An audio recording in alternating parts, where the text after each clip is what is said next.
High School Hoops is heading your way on 99 The Wave and Radio on the Go on YouTube. I'm John Molenko coming to you from inside the Wapsie Valley Gym. Tonight, it's an NICL matchup. Aplington-Parkersburg on the road to take on Wapsie Valley in girls and boys action. It's always an electric environment in this place, and tonight should be no exception. We've got the girls game coming up at about 6:24 will be the opening tip-off between AP and Wapsie, and the Falcon girls coming in at 5-5 overall and 4-4 in the North Iowa Cedar League. AP finally got back to their winning ways with a 53-40 victory over Jessup back in the home court on Tuesday night. That was a desperately needed win for Aplington-Parkersburg, having lost 5 in a row, an extremely rare occurrence in this Brady Driscoll era. But AP will look to get back among the contenders in the North Iowa Cedar League. It's going to be certainly an uphill climb as far as the standings are concerned, but they had one of their more crisp performances back on Tuesday nights, shooting 40%, including 44% from three-point range. Wapsie Valley comes in 4-6 overall, 4-5 in the North Iowa Cedar League. And in their last action, they fell 55-35 at home to number 10 into a Grundy Center. That was the night after a 59-29 win here on their home court over East Marshall. So a busy week for the Warriors and the Falcons. This will be the third game of the week for each team. And then the boys matchup will be coming up after the conclusion of the girls game. AP will look for a nice win against a Wapsie Valley team that currently is ranked number 2 in 1A, but certainly will not be ranked that high after this week, after dropping back-to-back games against unranked Class 2A teams, East Marshall and Grundy Center, though the loss to the Spartans certainly not a bad one, as Grundy Center is currently 7-0, but Wapsie Valley will definitely drop in the rankings. Regardless, it'd be a big win for AP if they're able to pick it up here tonight. We've got about 12 minutes and 21 seconds left on the pregame countdown clock. I'm going to take time out, and when I come back, I'll play an interview from earlier in this week with AP senior Ava Eddy. And then again, our opening tip-off will be around somewhere between 6:23 and 6:26. So certainly stay with us for AP and Wapsie Valley Hoops. It's heading your way on 99 The Wave and Radio on the Go's YouTube channel. Did you know Murphy's does water softeners? That's right. Check with Murphy's Heating and Plumbing for water right softeners and filtered drinking water systems for your home. Soft water is important for washing and bathing, and great tasting drinking water. Well, everyone loves that. Get your water right water softener or drinking water system today in Hampton at Murphy's. Also with water heaters, new toilets, furnace filters, and more in stock. Murphy's Heating and Plumbing, because you deserve the best. Christensen Jewelry of Hampton is North Iowa's go-to store for a gift that will be truly treasured. From wedding and engagement rings to a present for someone special, we have over 17,000 pieces of fine jewelry, gemstones, gifts, and decor. Known for quality repair, jewelry and watch restoration, and custom design. Stop in and discover our wonderful store in downtown Hampton, or shop online and have your items shipped right to you. Go to christensenjewelry.com right now and see why people from around the Midwest come to Christensen's. Dumont Telephone Company has been in business for over 120 years. Their 8-person staff has a combined total of over 135 years of experience providing high-quality service to the area. They currently provide broadband and streaming video services to several area communities in Butler and Franklin counties. Dumont Telephone Company is currently investing millions of dollars into the latest technology, fiber to the home, to make sure all rural residents have access to a high-quality broadband and streaming video services. Ready for the adventure of a lifetime? Join the Radio on the Go Travel Club for a summer 2026 cruise to Alaska. Get ready to experience glaciers, wildlife, and breathtaking views that you won't find anywhere else. Here's Derek from Crown Jewel Travel to tell us more. From towering mountains to stunning coastlines, Alaska is the ultimate destination for nature lovers, thrill seekers, and anyone looking to make unforgettable memories. This isn't just a cruise, it's a journey into the wild beauty of the last frontier. Want to learn more and reserve your spot? Contact me at 641-425-8068 for all the details. This is a trip I'm not going to miss, and I'd love to have you there with me. Again, contact Crown Jewel Travel to learn more.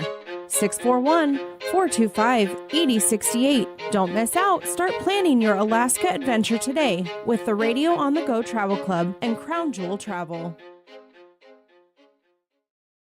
Looking to skyrocket your brand's visibility?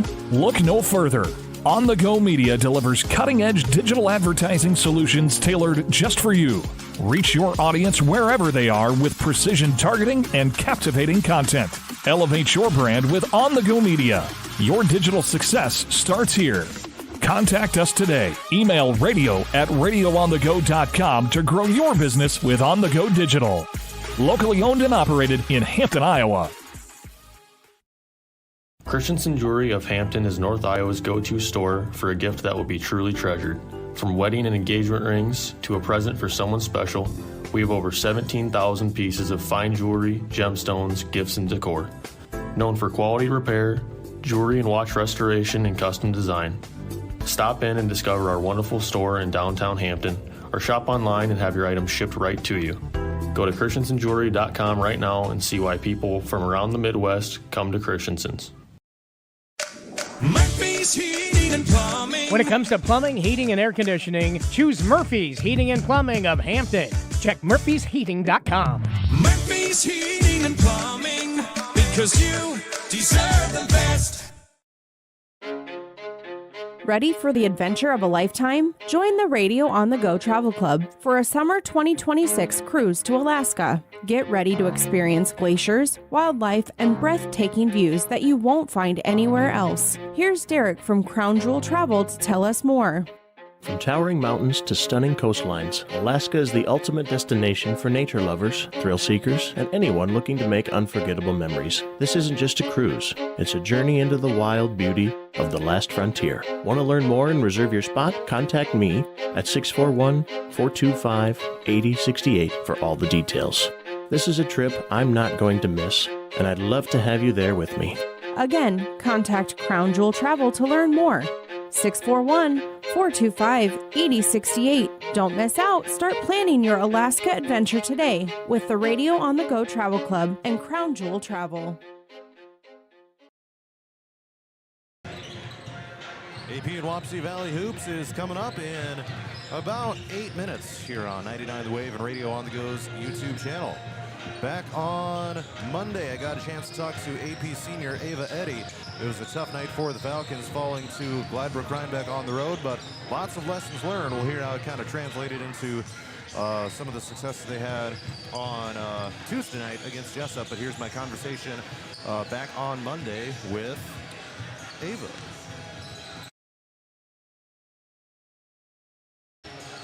Okay, we will get that here. Give me one sec. All right, now here's that conversation I had on Monday night with Ava. A tough loss for you guys, I'm sure, here tonight. I know you had that lead in the first half. How would you describe this one from your perspective? A game where unfortunately things kind of fall apart in the second half. Yeah, I think we came out of the gate really strong. We executed and we did what we were supposed to, and clearly from the score right away, you were able to see how we were able to compete with that. And then I think later on in the game, it kind of got away from us. We stopped focusing on what we were supposed to. So, yeah. Yeah, and when it comes to that first half, what do you feel was going well for you guys, being able to really jump out to that big advantage? I think you took them almost half the first quarter to even get on the scoreboard. How are you guys able to kind of start hot there, you know? Yeah, we were able to get touches in the paint, which really helped. We were able to execute from the paint and then also kick it out to our guards and knock down some important shots. Yeah, so kind of a tale of two halves here in this one. When it comes to kind of, I guess, growing from experiences like this, excuse me, I know you had some tough games before the break as well. What does this team kind of learn most through some of these tougher games that you've had maybe before Christmas break and certainly now through this second half tonight? Yeah, they've been tough, but I think we've been able to kind of fight through that adversity. We're starting to see better teamwork, our chemistry is getting better throughout these games. So definitely tough ones. They sting for a little while, but definitely learning experiences. When it comes to defending a team like GR, you were able to keep their leading scorer, Kennedy Brandt, in check for a good portion of the first half. Maybe kind of a pick your poison type of thing with these guys, right? Because LEC ended up going off with 24 points. A lot of those coming in the second half as well. Is she one of those players that maybe kind of snuck up on you guys as far as maybe a scouting report, perspective, if you will? No, I think going into the game, we knew that these two players were their offense essentially, so we knew we needed to shut them down. We double boxed them, and that worked for us really well out of the gate. I think it kind of got away at the end there. I don't know if we got tired or whatever, but yeah, we knew coming in it was those two we needed to shut down. All right, so you try to move forward from this one, certainly. Move to 4-5 on the season, but obviously a long year ahead. How can this team kind of grow moving forward? What are going to be some of the biggest things you're hoping to take maybe from the Christmas break? I know Coach Driscoll was telling me it was a very analytical approach over that Christmas break. Yeah, I think keep picking away at some of the things that we know we are weak in, rebounding, and but also like executing on some of like our stronger points. I think we can run the court really well. We can play defense pretty well. So I think being able to execute those things later on here will really start to come out and play. Yeah, and looking at the stat sheet again here tonight, you guys were pretty good at shooting the three-pointer, ended up being 9 of 22 from three-point range. I think at one point it was like almost 50% in that first half as well. So is that an area of your game you guys can maybe grow in as well, maybe knock down some of those longer range shots? Yeah, I think we know that we're definitely strong outside of the arc, but we're also pretty strong in the paint. So just being able to find that time and place in the game when we're able to knock down that three or give it to one of our guards who's good at driving in, just knowing when to execute each skill. And you being, of course, one of the senior leaders on this team, how can you help set a good example, I guess, for some of the rest of the team, as far as getting through a tough stretch like this, knowing that there's still a lot of season left? I think just coming in and working hard each day, knowing that, you're going to win some, you're going to lose some, obviously, but keep picking away at the little things. That's definitely the key points, and that's what can make a game sometimes, is the little things. All right, Jessup and Wapsie Valley to finish off the week. What are you hoping this team is able to accomplish here in these next couple games? Yeah, those will be two tough games, but I think we just need to come in with confidence like we did in the first half and just keep that momentum throughout the game, and we'll be perfect. All right, again, that was AP senior Ava Eddy talking after Monday's loss against Gladbrook-Rhinebeck. Falcons did and eventually bounce back with a victory over Jessup on Tuesday night, just 24 hours later. I'm going to take a quick timeout. When I come back, we'll introduce the starting lineups for AP and Wapsie Valley. The girls' game should tip off here around 6:25, 6:26. So don't go anywhere from 99 The Wave and Radio on the Go's YouTube channel. I'm John Molenkel at Wapsie Valley. We'll have the girls' tip-off coming up in just a little bit. Looking to skyrocket your brand's visibility? Look no further. On the Go Media delivers cutting-edge digital advertising solutions tailored just for you. Reach your audience wherever they are with precision targeting and captivating content. Elevate your brand with On the Go Media. Your digital success starts here.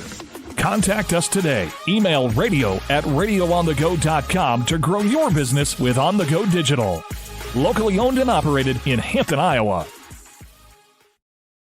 Christensen Jewelry of Hampton is North Iowa's go-to store for a gift that will be truly treasured.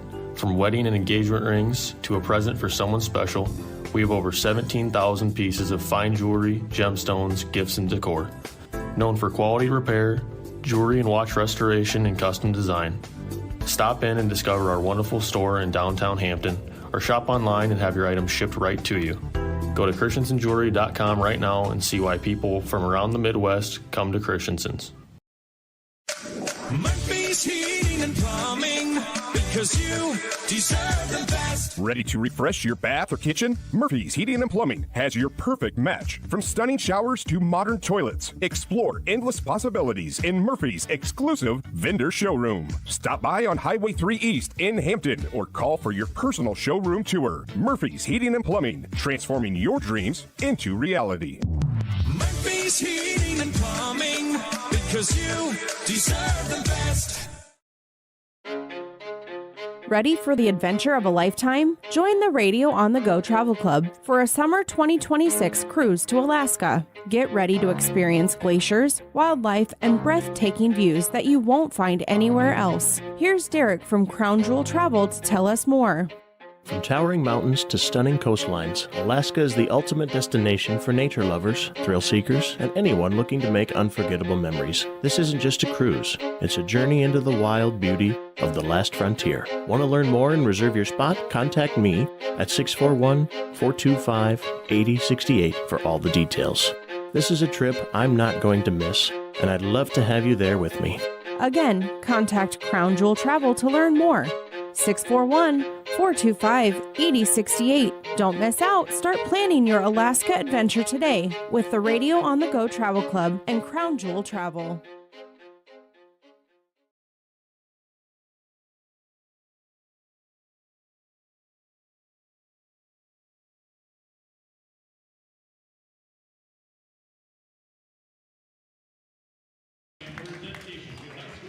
Aplington-Parkersburg and Wapsie Valley girls basketball is coming up in just a moment here on 99 The Wave and Radio on the Go's YouTube channel. Let's go ahead and meet the starters first of all for the road team, Aplington-Parkersburg. Number 3 is a 5'7" freshman guard, Lorna Bernard. Number 4 is a 5'9" junior forward, Kiera Morris. Number 5 is a 5'6" senior guard, Eva Walker. Number 12, a 5'10" senior forward, Colby Wensness. And number 20 is a 5'9" senior guard, Ava Eddy. And for the home team, Wapsie Valley, number 10 is a 5'7" senior guard, Maya Barnes. Number 20 is a 5'6" freshman forward/guard, Kinsey Farley. Number 22 is a 5'11" junior guard and forward, Bailey Murphy. Number 24 is a 5'11" junior power forward, Taylor Schneider. And number 40 is a 5'11" junior power forward, Bella Farley. Coaching staff for Wapsie Valley includes assistants Nicole Barnes and Michael Grutzmacher. And the head coach is Tim Kelly. AP is assisted by Robert Driscoll and Ellie Eachin with the head coach, Brady Driscoll. The opening tip-off is coming up after our national anthem. Looking to skyrocket your brand's visibility? Look no further. On the Go Media delivers cutting-edge digital advertising solutions tailored just for you. Reach your audience wherever they are with precision targeting and captivating content. Elevate your brand with On the Go Media. Your digital success starts here. Contact us today. Email radio@radioonthego.com to grow your business with On the Go Digital. Locally owned and operated in Hampton, Iowa.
Aplington-Parkersburg and Wapsie Valley heading your way in just a few moments here on 99 The Wave and Radio on the Go on YouTube.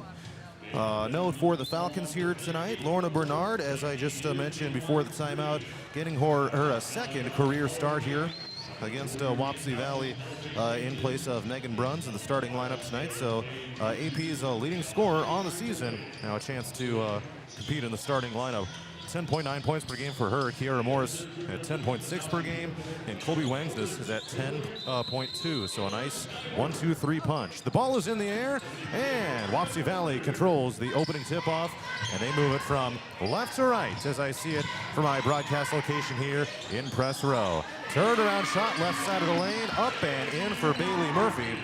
And just like that, the Warriors are on the board. Murphy, Wapsie Valley's leading scorer on the season, 11.2 points per game on 32% shooting. Falcons have the basketball, moving from right to left. Ava Eddy takes a three and misses it. Rebound to the lane goes to Wapsie Valley, and the Falcons will have to defend here with the deficit. And we got a whistle here along the near sideline. And it looks like there is an out of bounds here by Wapsie Valley, and AP will get the possession back here with 7:25 to go in the opening period. So the Falcons will bring it across half court here with Eva Walker. AP wearing the road black uniforms with red numbers and text and red stripes on them. Bernard's got a wing right side, terminates the dribble, and a handoff Eddy. Cross court now to Wangsness and keeping it outside the perimeter. Down to 15 seconds on the shot clock here. And Bernard tosses it up, a no-look pass. It was tapped down by Farley of Wapsie. They try bouncing it to Morris. High post right. 4 on the shot clock. Cross court, Bernard takes a three-pointer and missed it short. I think it grazed the rim. No, it didn't graze the rim. It was a shot clock violation, and it's out of bounds. Bernard misses that one off target, and Wapsie Valley will take possession. They've got the white uniforms on tonight here on their home court with black numbers and text and gold and black striping on them. At the free throw line, it's a shot fake by Murphy. Now a drive down and a foul on AP. Sending the Warriors to the free throw line here with 6:36 to go in the first quarter. And Bailey Murphy to the stripe now for Wapsie. Shooting 54% on the season, slightly better than the team's 52%. And that one is no good. So the Falcons have a chance to keep it a one-possession game here after this free throw by Murphy. And that one also missed. Morris chases down the rebound, and here come the Falcons, a chance to tie or take the lead. Eva Walker dribbles it right and bounces down low. Morris floats it up from the right side of the lane. The putback was missed by Wangsness. So some misses here early on for the Falcons. AP is off to an 0-for-4 start from the field. 6:12 to go in the opening quarter. Here comes Wapsie. And they send it around the horn, now back up top of the key to Maya Barnes. In their last action on Tuesday, they fell at home to number 10 Tua Grande Center by 20 points. And a Falcon steal in the backcourt. This one goes to Eddy. See if they can finally take advantage here. Get some steam going offensively. Morris with a catch in the paint, passes left toward Wangsness, and a foul has been called on the Warriors. And this one will go on Maya Barnes. First personal, teams first. Eddy throws behind to Bernard. Now driving the baseline, it's Walker. Gets aggressive with it, and way too strong on the floater attempt. So a cold start for Aplington-Parkersburg. Across half court come the Warriors. Luckily, they only lead it 2-0 right now. Low post left, turnaround Murphy with the right hand, missed the hook shot, and the Falcons get the rebound. With some tempo, here's Eddy. Over on the right wing, throws up top to Bernard. Eddy trying to get open on the left side of the court. She's wide open right now. Bernard, 14-foot jumper, just inside the free throw line. She missed it. Loose ball picked up by Eva Walker, and the Falcons with a takeaway. Wing left side, here's a three-pointer, Bernard. That one missed. AP has missed their first 7 shot attempts of the game and still trail at 2-0. Nearing the halfway point of the first quarter already, 4:43 and ticking. And AP still has 0 on the scoreboard. This is the type of game where you want to start fast. Here's a tip by Eddy and a steal by Bernard. Down court, Bernard takes it and puts it in for 2. And finally, AP gets on the board. It comes at about the 4:25 mark of the opening period. Tied up at 2. Falcons are now 1 of 8 from the field, shooting 12.5%. And now we got a foul on the Falcons, sending Murphy back to the free throw line for Wapsie. She was 0 for 2 on her first trip there. And we'll shoot a pair here with 4:17 to go in the opening period. 5 of the 6 schools in Bremer County are hosting basketball tonight. Just down the road in Denver, they're hosting Columbus Catholic. Sumner Fredericksburg is hosting East Marshall. Janesville hosting North Tama. First free throw by Murphy is good. Waverly Shellrock is hosting Mount Vernon. Take a look at the NICL scoreboard here in just a moment as well. Second free throw by Murphy is up and in. AP looking to avoid going winless in Bremer County here this season, with road losses already to Denver and Waverly Shellrock. Down floor, here comes Kiera Morris, up and in for 2 from the right side of the lane. And we are tied up once again at 4-4. Out of bounds, we'll go back to AP and a chance to take the lead back. So yeah, both AP's girls and boys teams are winless in Bremer County this year, and this is the last opportunity to pick up one of those wins here at Wapsie tonight. It's a 30-second timeout called by the Warriors. Here with 3 minutes and 59 seconds to go in the opening period. Let's take a look at the North Iowa Cedar League scoreboard. Other games going on around the league tonight. I mentioned Denver is playing host to Columbus Catholic. AGWSR is hosting Hudson. Dyke New Hartford is hosting South Hardin. And holy cow, at the end of the first quarter, South Hardin leads that one 18-3. Grundy Center is hosting Jessup. Sumner Fredericksburg hosting East Marshall. Union is hosting Gladbrook Rhinebeck. And AP at Wapsie Valley rounding out the action in the North Iowa Cedar League tonight. They'll bounce it to the backcourt, and Bernard will bring it across here with 3:55 to go in the opening quarter. A 4-4 tie. Low-scoring action here between AP and Wapsie. Three-pointer, left wing. It's airballed strong by Lorna Bernard. An 0 for 3 start from downtown for her. And the Falcons will get the ball back. Wapsie's shooting numbers, it's kind of crazy. They're just 1 for 2 in the game from the field so far. But 2 for 4 at the free throw line. All of the attempts coming from Bailey Murphy. 4-4 tie. Down to 3:40 to go in the first. Eva Walker, catch shoot three-pointer. Nothing but net from straight on. Eva swishes a 3. Let's see if that can give the Falcons a needed spark as we go into the later half of this first quarter. Steal by AP. Bernard, fast break, you betcha. 9-4 Falcons. Here with 3:15 to go in the first quarter.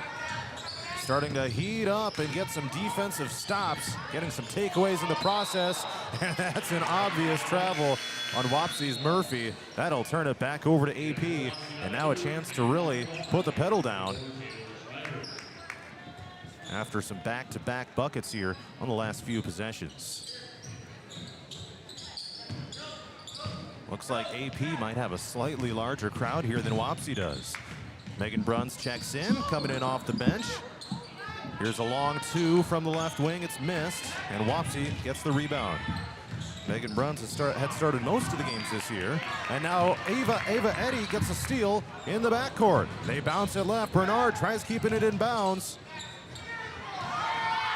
And quite a few turnovers here in the last few seconds. Bernard almost forced another. A high dangerous pass is going to be hauled in by Brinley Bomey of Wapsie Valley. Now bouncing out of bounds. It'll be AP ball. That one goes out right at the scorer's table in front of Ryan Dillard.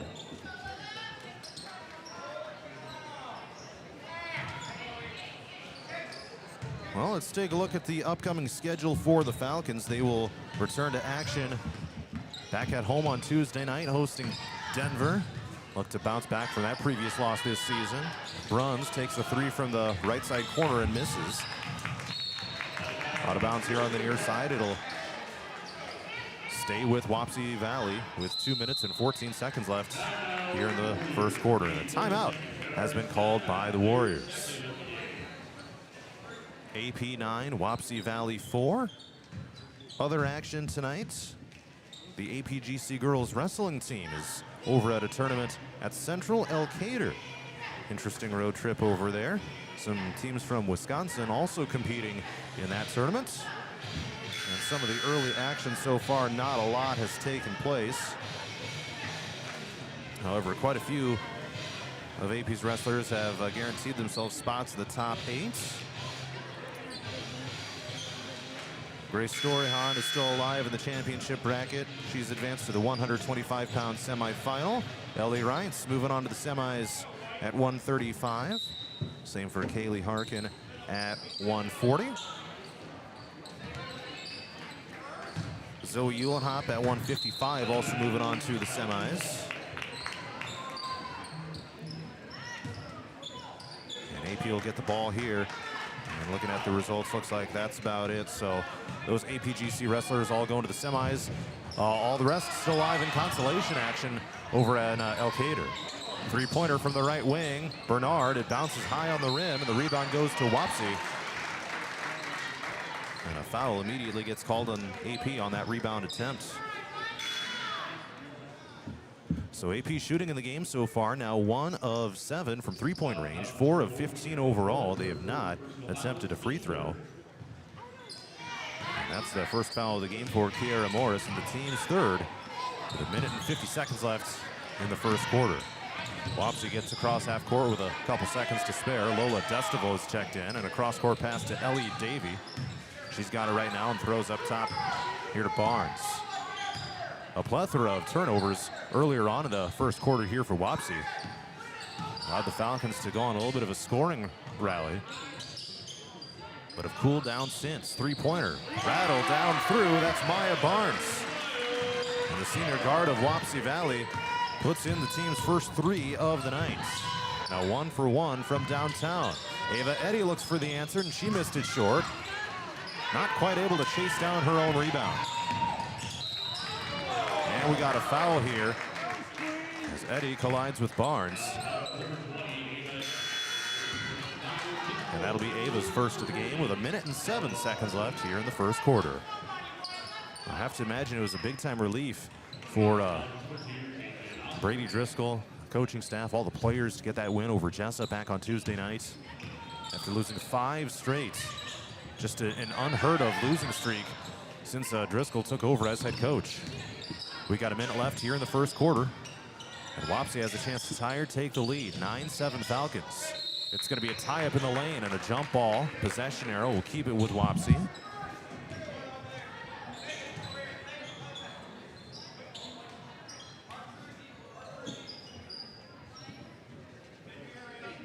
So the Warriors will inbound here.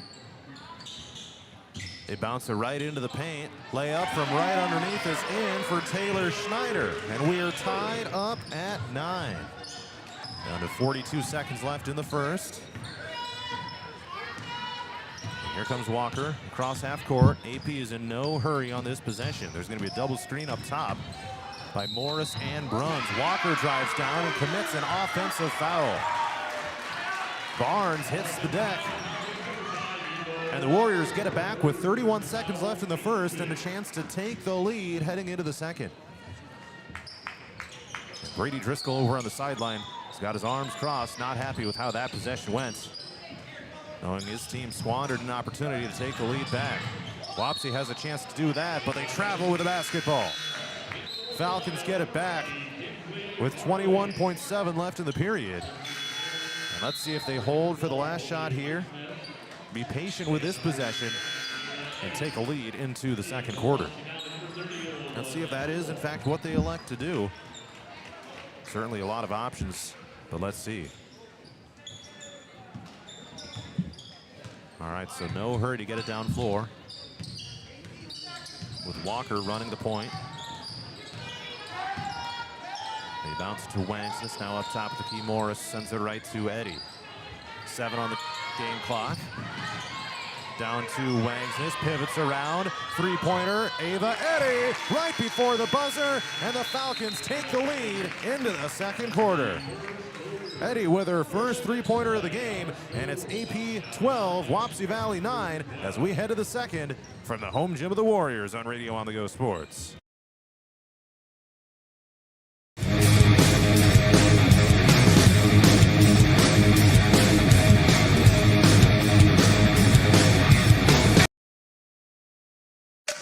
Did Did you know Murphy's does water softeners? That's right. Check with Murphy's Heating and Plumbing for water right softeners and filtered drinking water systems for your home. Soft water is important for washing and bathing, and great tasting drinking water. Well, everyone loves that. Get your water right water softener or drinking water system today in Hampton at Murphy's. Also with water heaters, new toilets, furnace filters, and more in stock.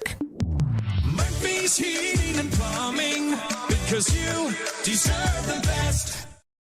Christensen Jewelry.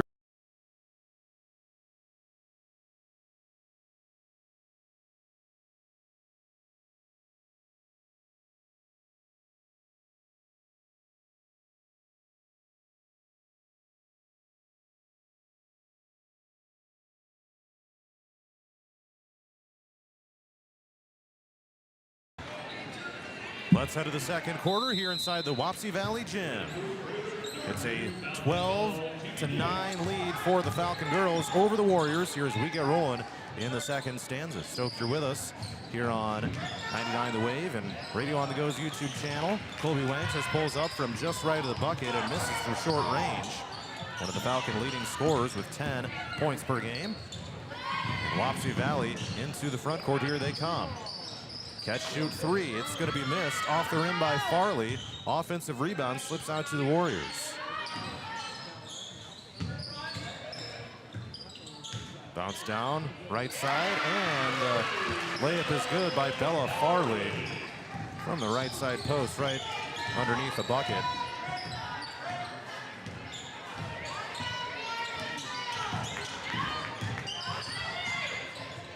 Falcons with the basketball right now. 12-11 is their lead. Three-pointer left side, it's Lorna Bernard. Nice bucket for her. Take a look at that once again, see if we can get that camera situation squared away. That was a crisp look for Lorna. Boom. And now we got a foul called down to the other end. And it looks to be free throws coming up for Wapsie Valley.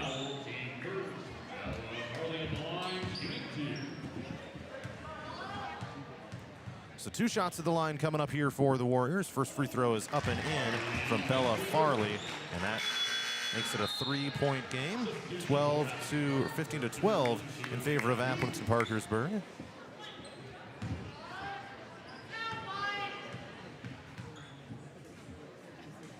And the second shot of the line is good as well.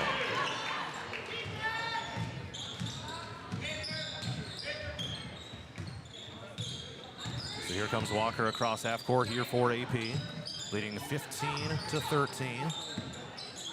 Straight on three, Ava Eddy. Another one for Ava. Her second consecutive made bucket from 3-point range. And here comes Wapsie down floor. 6:13 to go here in the second quarter. An 18-13 lead for the Falcons.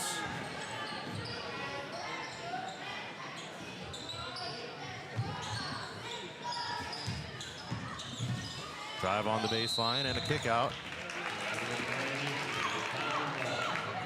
And AP is going to get it back here with 5:57 to go in the second quarter. A 5-point lead for the Falcons, 18-13 over Wapsie Valley. Runs back into the lineup here for AP, controls the point, and will hand off to Walker down to the left block. And Wang's miss is rejected by the bottom of the backboard.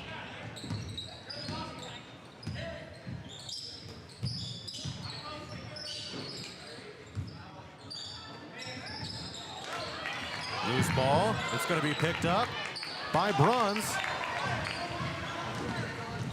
And here come the Falcons. Stolen away down to the baseline by Wapsie. And they're going to turn it over. Farley was not able to hang on to it. Here with 5:15 to go in the second quarter. We got a quick moment here. And AP will inbound here. Down to 5:10 to go until halftime. Falcons 18, Warriors 13. Eva Walker misses a three. Tapped around. It's going to be controlled by Lorna Bernard. Drives to the bucket and will shoot a pair of free throws. So Lorna Bernard, her first trip to the free throw line for the Falcons tonight. In fact, it'll be the team's first free throw attempts of the game, period. Shooting 65% of the line this year. Knocks down that first one.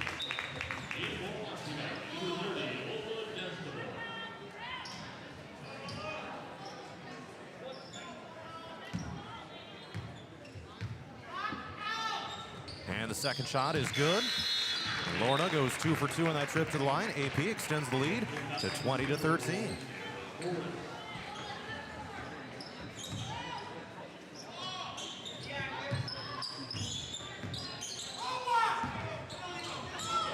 Steal here by Wangsness at half court. Colby now takes a 3 left wing, and she hits it. Falcons lead by double digits on the first make of the game by Colby Wangsness. Down floor comes Wapsie. Drive down to the lane, scooping shot is going to be missed by Bailey Murphy. Here comes AP, looking for more. Right side, Morris, up and in for 2. AP extends the lead to 12, the largest of the night so far, as we approach the halfway point of the second quarter. 4:10 to go here until halftime. And we got 10 seconds in the backcourt called on Wapsie Valley. That'll turn it back over to the Falcons here. With 4:06 to go in the first half. See if we can get the camera situation squared away again. Was doing that the other night too. Let's see. Bear with me. Looks like that should be good. 3-pointer, Colby Wangsness. That one off target. 3-pointer other side is missed too strong by Bernard. So 3:51 to go till halftime. Wapsie gets it back with AP leading 25-13. Falcons are now up to 9 of 26, 5 of 15 from 3, and a perfect 2 for 2 at the free throw line.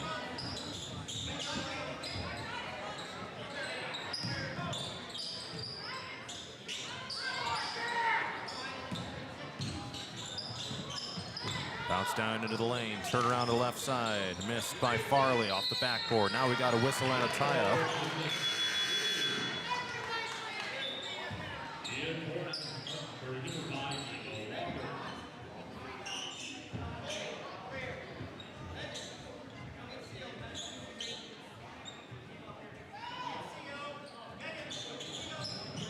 Wapsie to inbound, bounced into the lane, stolen away by the Falcons. In transition, they come with Walker. Throws left. Now it's Wangsness. Looks at the bucket and terminates the dribble.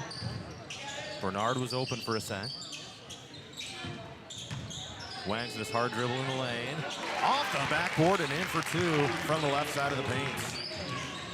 Colby Wangsness up to 5 points now for the Falcons, which extend the lead to 27-13. Tipped up and stolen by AP. Walker across. One of the Falcons hit the deck of the backcourt. Tossed down to Wangsness. Right block, pivots around. Turns right then left and misses the shot.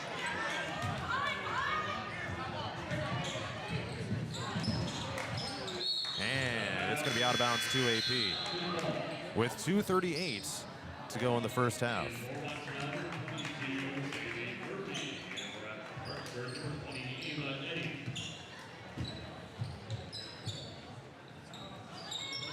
Tossed up, and Wapsie now with the ball, Kenzie Farley.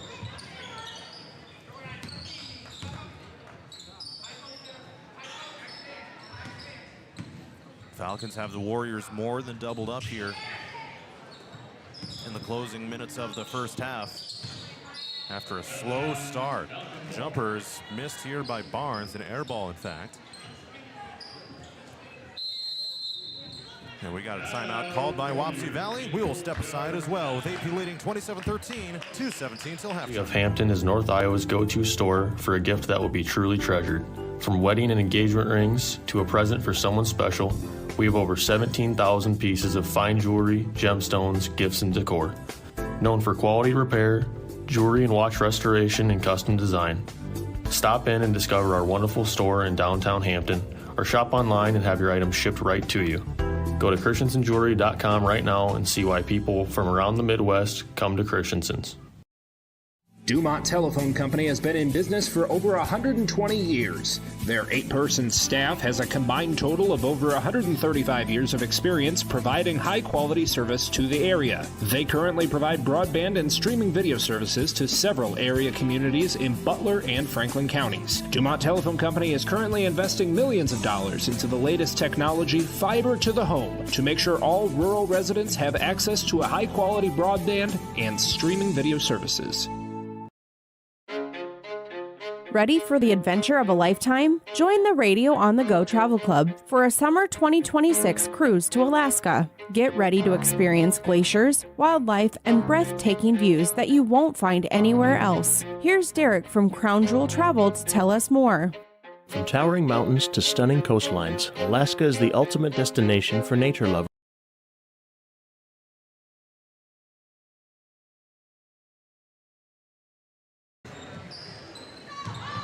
Walker takes it down the floor and puts in the bucket for the Falcons, leading it now 29-13. Eva with her first 2-point bucket of the game. Stolen away now by the Falcons. Down floor. It's a loose ball, and it's going to be Wapsie Valley ball here with $1.50 until halftime.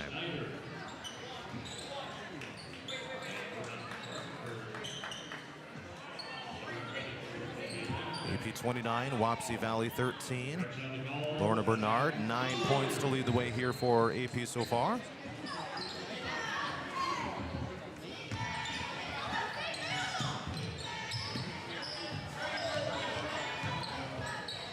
across half court come the Warriors with 1:40 left.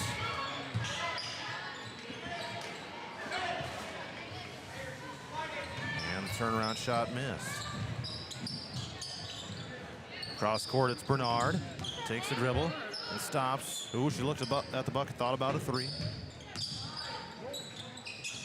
And the Falcons throw it away over to the far side of the court.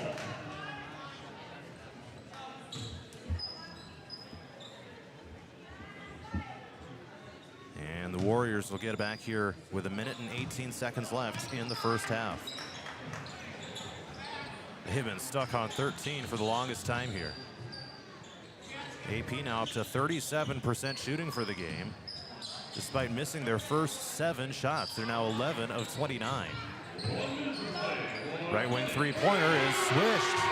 Kinsley Farley, nothing but net from her. So a little bit of a spark for the Warriors. AP's lead is back down to 13. On the block right side, skip out pass. Ava Annie hits the three. What a second quarter it's been for the Falcons.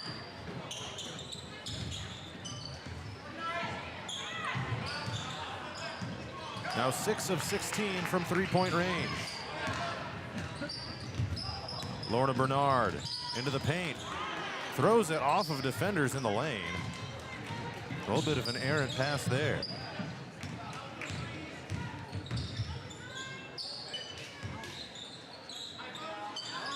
Down to 11 seconds, another three. That one short, missed by Farley.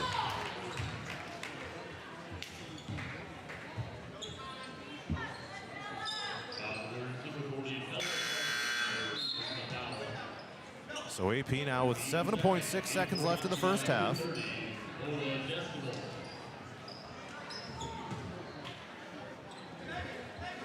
Leading 32-16. Stolen at half court by Farley.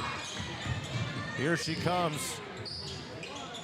And Wapsie's not going to get a shot off. At halftime, it's AP 32, Wapsie's. Thrill seekers, and anyone looking to make unforgettable memories. This isn't just a cruise. It's a journey into the wild beauty of the last frontier. Want to learn more and reserve your spot? Contact me at 641-425-8068 for all the details. This is a trip I'm not going to miss, and I'd love to have you there with me. Again, contact Crown Jewel Travel to learn more. 641-425-8068. Don't miss out. Start planning your Alaska adventure today with the Radio on the Go Travel Club and Crown Jewel Travel.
Looking to skyrocket your brand's visibility? Look no further.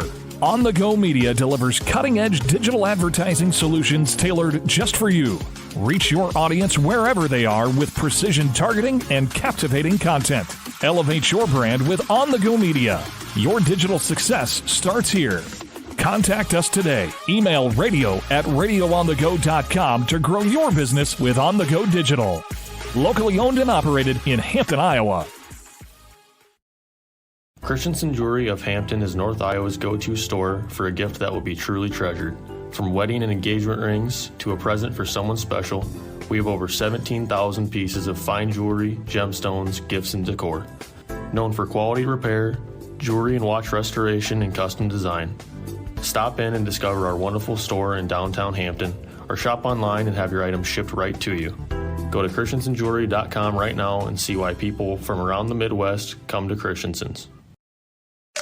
Murphy's Heating and Plumbing. When it comes to plumbing, heating, and air conditioning, choose Murphy's Heating and Plumbing of Hampton. Check murphysheating.com. Murphy's Heating and Plumbing, because you deserve the best. Ready for the adventure of a lifetime? Join the Radio on the Go Travel Club for a summer 2026 cruise to Alaska. Get ready to experience glaciers, wildlife, and breathtaking views that you won't find anywhere else. Here's Derek from Crown Jewel Travel to tell us more. From towering mountains to stunning coastlines, Alaska is the ultimate destination for nature lovers, thrill seekers, and anyone looking to make unforgettable memories. This isn't just a cruise, it's a journey into the wild beauty of the last frontier. Want to learn more and reserve your spot? Contact me at 641-425-8068 for all the details. This is a trip I'm not going to miss, and I'd love to have you there with me. Again, contact Crown Jewel Travel to learn more. 641-425-8068. Don't miss out. Start planning your Alaska adventure today with the Radio on the Go Travel Club and Crown Jewel Travel.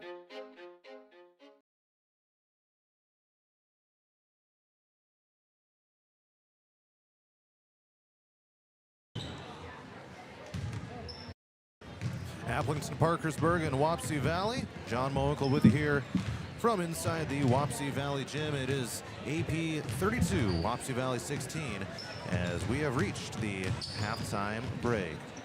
Stoked you're with us here for this one, as the Falcons were able to really bounce back from a slow start here to the game.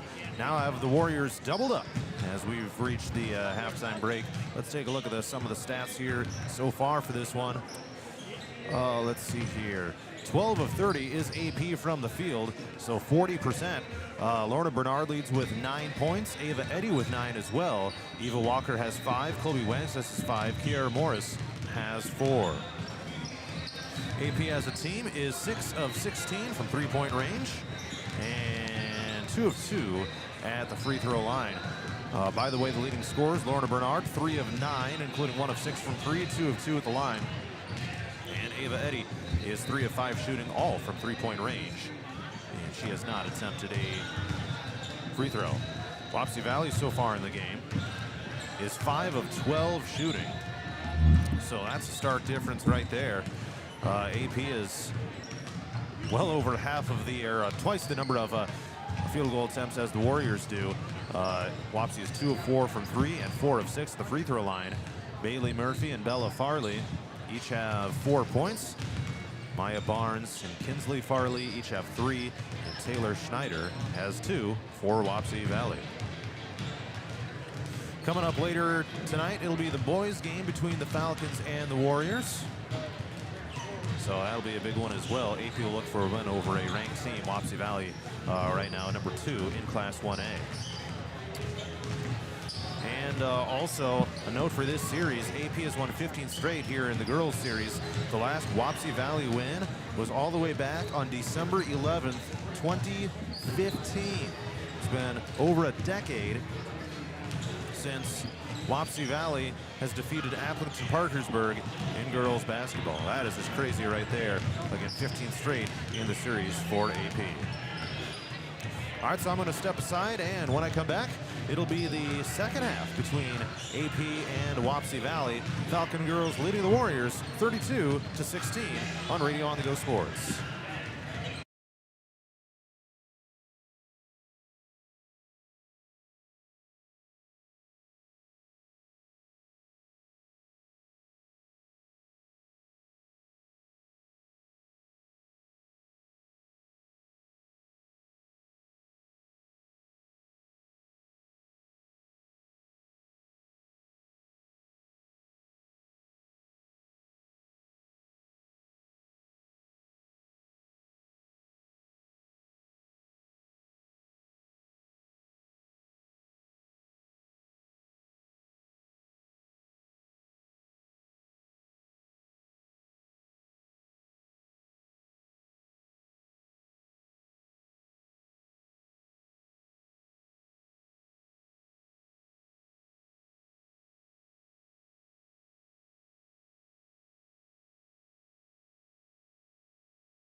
underway in the second half. It's Colby Wangsness down on the right side of the lane, up and in for two, and the Falcons have a 34-16 lead over Wapsie Valley. John Molenko with you here on 99 The Wave and Radio on the Go's YouTube channel. Stokes, you're with us here for this one. Down to 7.5 minutes to go in the third quarter, and AP has their largest lead of the night so far at 18 points. Three-pointer right wing, catch and shoot. It was bricked by Murphy. Down floor, Eddie hands it off behind to Kiera Morris, who commits the traveling violation. This got a little bit ahead of herself there.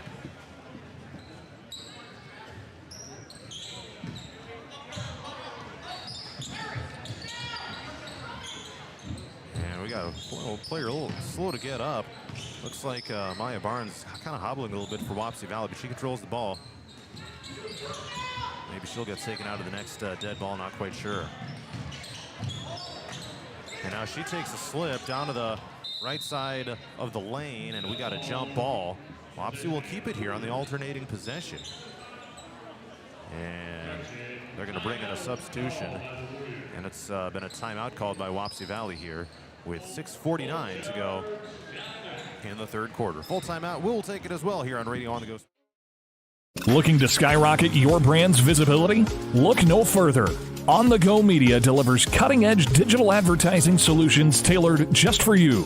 Reach your audience wherever they are with precision targeting and captivating content. Elevate your brand with On the Go Media. Your digital success starts here. Contact us today. Email radio@radioonthego.com to grow your business with On the Go Digital. Locally owned and operated in Hampton, Iowa.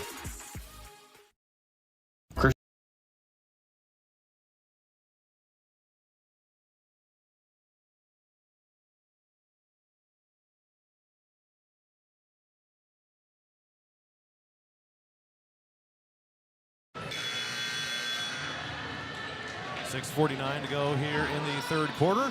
It is AP 34, Wapsie Valley 16. And the timeout called by Wapsie Valley was a full. They now have one left. AP still with all 5 timeouts remaining. And so the Warriors will inbound here from along the baseline in their offensive end. 11 on the shot clock. Inbounds pass to the left block, and the layup up and in by Bailey Murphy. Nice look on the turnaround. And it's 34-18 in favor of the Falcons. So AP looking to win their second straight on the heels of a 5-game losing streak, which began all the way back when the Falcons fell to Denver. And Ava Eddy travels. That happened back when AP fell to Denver in the road trip up there, all the way on back on Friday, December 12th. So it had been a long time since AP had picked up a victory. Here's a steal by Colby Wangsness. Down floor she comes. Handoff Bernard. Down to Eddie. Catch to shoot three is missed off the rim. That would have been a big one for Ava. She has shot nothing but 3-pointers tonight. And it ends a streak of 3 straight makes. Now 3 of 6 from downtown.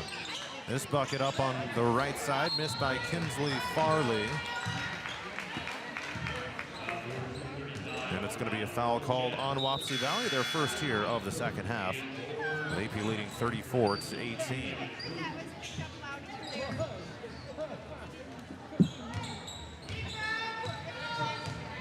Elsewhere in the NICL tonight at halftime, South Hardin leads Dyke New Hartford 26-10. Bernard drives down, kick out. Here's Eddie. Into the paint, bounces left. Off the backboard and in. Megan Brez for the Falcons. Nice look there for Megan. And that is her first points of the night. Wapsie Valley with the ball, tapped away and stolen by Bernard. Down floor comes Lorna to the rack, and a foul has been called.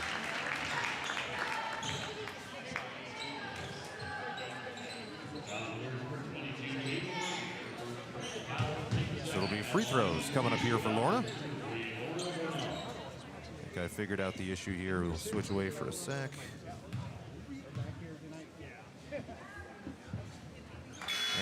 free throw by Bernard is missed.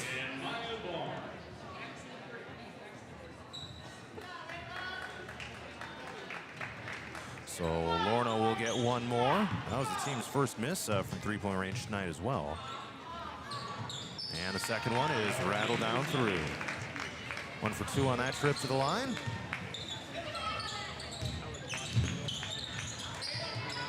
Down to 5:08 to go here in the third quarter, and a travel has been called on Wapsie.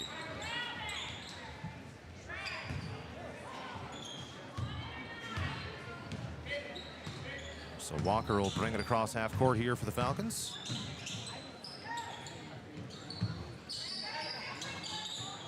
Wing right, it's Walker. Throws it up top, Eddie. Catch shoot three-pointer. Walker missed it off the front of the rim. Offensive board, though, for AP. Get another opportunity. Wangsness, Bernard. All the way across. It's Ava Eddy. Takes the dribble up top. Here comes Walker into the lane. Kick out. Nice ball movement. Lorna Bernard. Oh, she missed the three.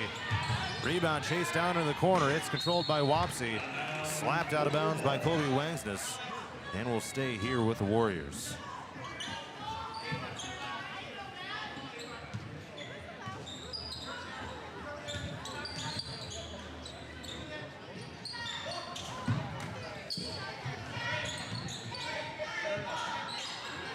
Nearing the 4:15 mark of the third quarter. Three-pointer missed long by Murphy.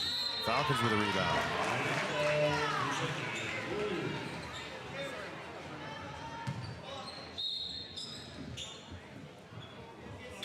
So Wapsie will inbound here with 4:12 to go in this third quarter.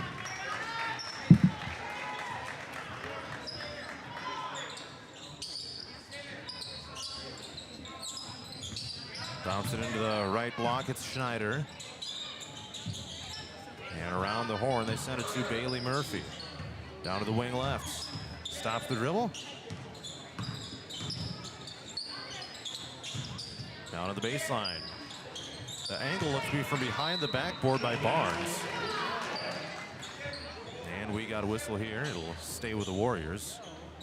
They'll get a fresh shot clock here with 3:54 to go in the period.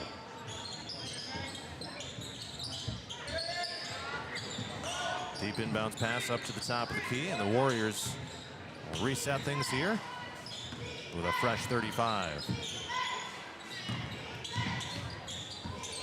And they throw it out of bounds. Turnover back to AP.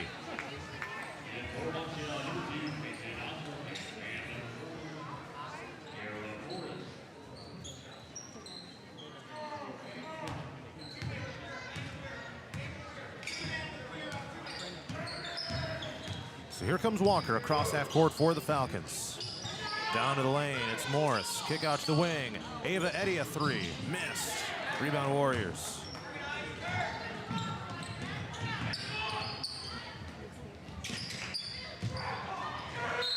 And we got a foul called here. Free throws coming up now for Wapsie Valley. And the first one is up and good. Bailey Murphy.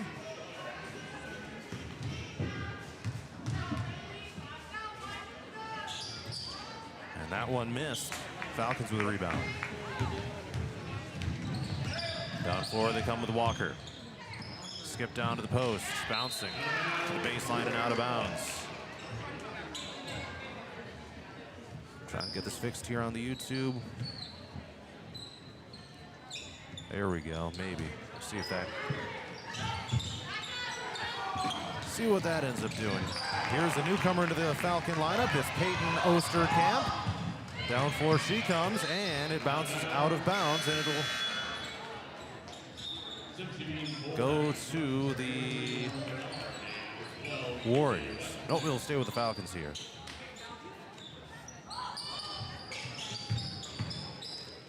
Colby Wangs just takes it up to the bucket, and foul on her way up.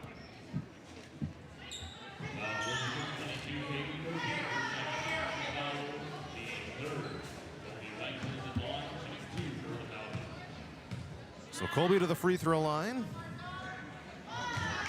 And the first one's good.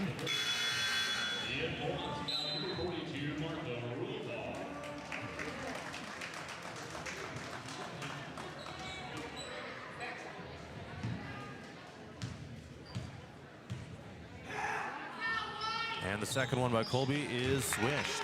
Nothing but net. Wangs is 2 for 2 at the free throw line tonight after those two makes right there.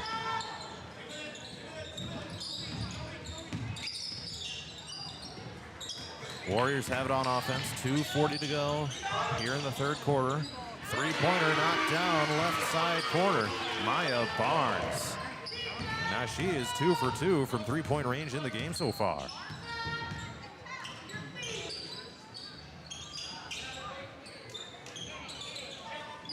Toss it up to the wing left, Wangsness.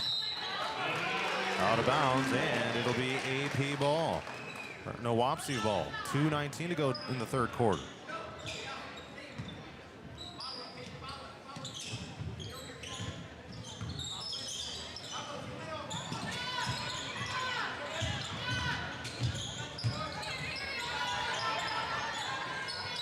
And the Falcons will steal at half court. Lorna Bernard to the rack, and no good. Rebound put back Morris. Sometimes missed layups like that can come back to haunt you. Doesn't appear it probably will in this game for the Falcons. Now they get another steal near half court with Walker. They'll bring it across here with 1:40 in the third. Brady Driscoll calling out signals over on the far side. AP's done a good job of bouncing back here in this game, especially in that second quarter. Kicks to the corner, Osterkamp. And we got a whistle here. Foul called on Wapsie. That'll be the first personal of the game on Kinsley Farley.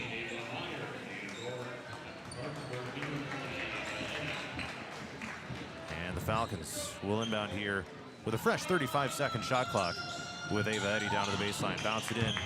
Catch and shoot. There's Colby Wangsness with the bucket for the Falcons.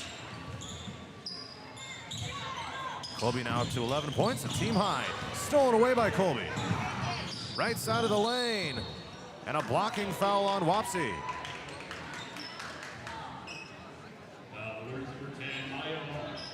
It'll send Wangsness to the free throw line. With a chance to keep on building this lead here for AP. First one up and no good. After several bounces on the rim.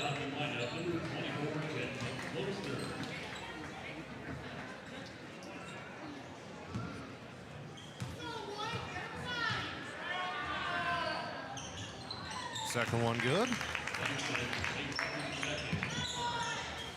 AP 44, Wapsie Valley 22. And the Falcons have the Warriors doubled up. Free throw line jumper rattled down through. Nice look for Bella Farley of the Warriors.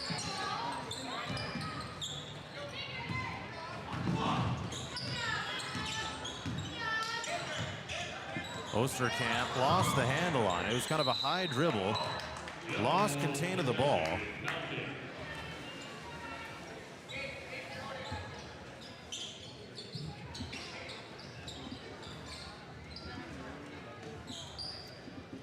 So AP will inbound here with 24 seconds on the shot clock. Just like what you see on the NBA shot clock to start a possession. Three-pointer missed by Osterkamp. That was Peyton's first shot attempt of the game. The Warriors turn it over with 32.6 seconds left in the period.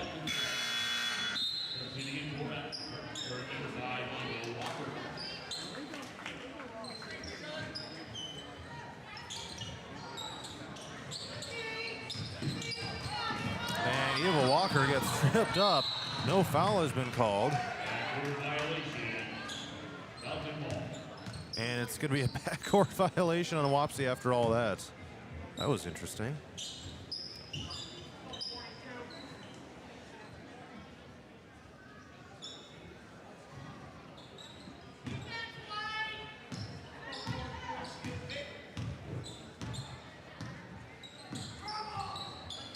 21 seconds left here in the period. Walker, nice cut to the lane. Wangsness falling away, tries tapping it back inbounds. After missing the shot, the Warriors will get it here with 15 seconds left in the period.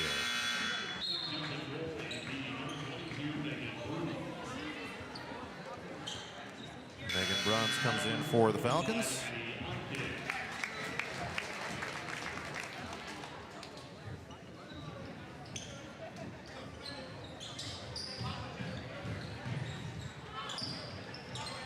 And across half court comes Wapsie. 8 seconds left in the quarter. Kick out, tip by Eddie. That'll be it for the third. AP 44, Wapsie 24. We'll be back with the fourth next. Christensen Jewelry of Hampton is North Iowa's go-to store for a gift that will be truly treasured. From wedding and engagement rings to a present for someone special, we have over 17,000 pieces of fine jewelry, gemstones, gifts, and decor. Known for quality repair, jewelry and watch restoration, and custom design. Stop in and discover our wonderful store in downtown Hampton, or shop online and have your items shipped right to you. Go to christensenjewelry.com right now and see why people from around the Midwest come to Christensen's.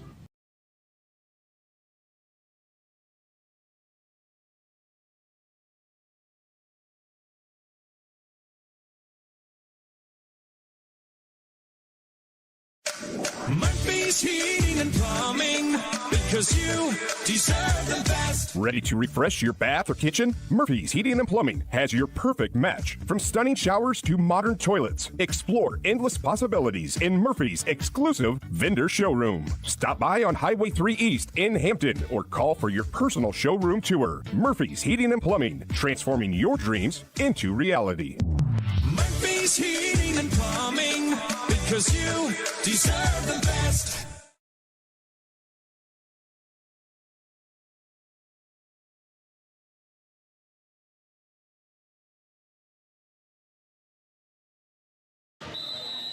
Let's head to the fourth quarter inside the Wapsie Valley Gym.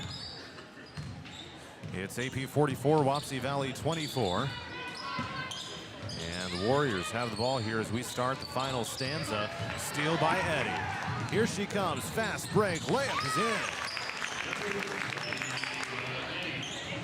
in. Ava Eddy gets her first 2-point bucket of the game, believe it or not. And the Falcons extend the lead to 46-24.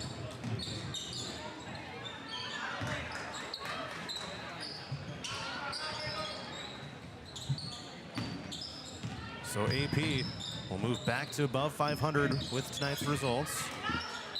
Move to 6-5 overall. Also move to 5-4 in the North Iowa Cedar League.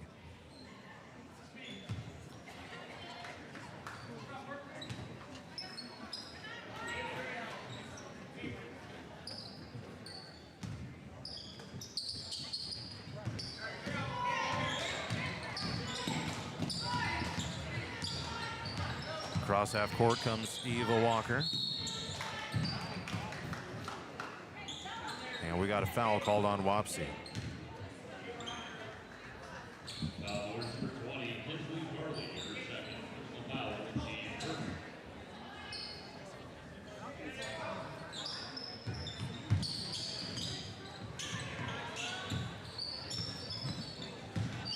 Here comes Bernard driving down left side of the lane and fouled on her way up to the bucket. That'll go on Bella Farley, her second of the game. Second team foul, but it was in the act of shooting, so Bernard will head to the line for two. And the first one missed.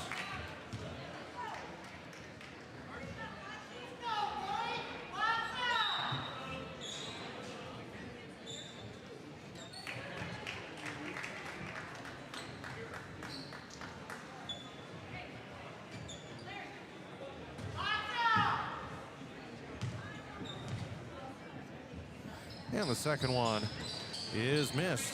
Wapsie gets the rebound. Falcons are now 6 of 10 at the free throw line of the game. And a foul has been called on Ava Eddy. got up in on the shooter, and it'll send Oriana Rochette to the free throw line. First one up and bouncing on the rim and miss. This is Rochette's first appearance in the game for the Warriors as well.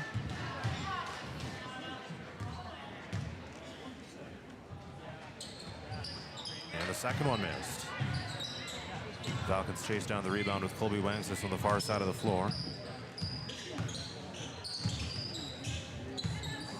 And here comes Colby down to the block, terminates the dribble. Being like triple teamed, and it causes her to get called for a travel. Holy cow.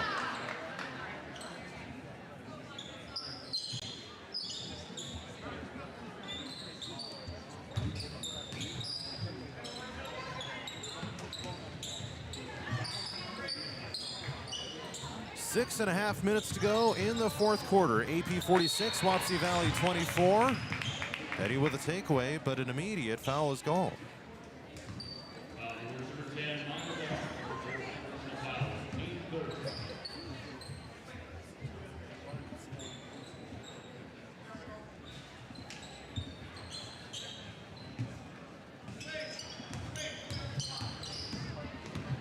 Here comes Walker, cross half court for the Falcons.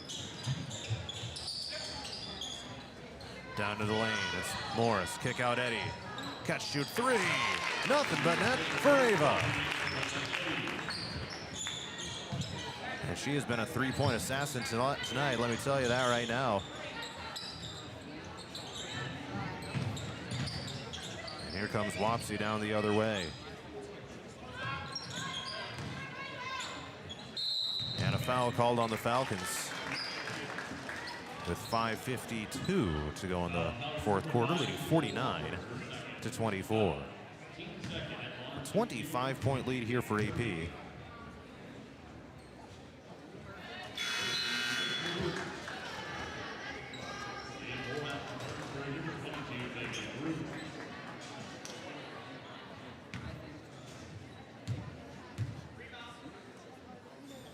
And the second free throw is in.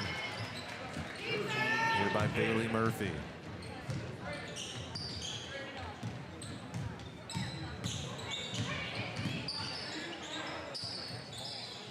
(49-26) is AP's lead. Down to 5.5 minutes left in regulation. Bounce down into the paint. Pinballed around, picked up by Wapsie. Now up top of the key. And a crazy shot by Murphy with the right hand. Could not get it to fall.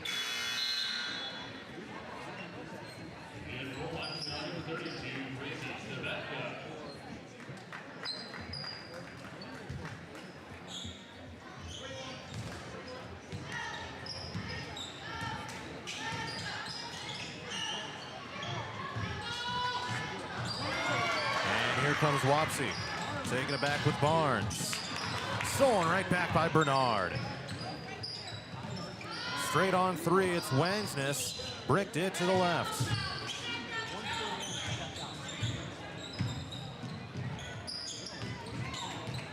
And cross half court comes Wapsie with 4:50 to go here in regulation. This three-pointer rims out, missed by Barnes.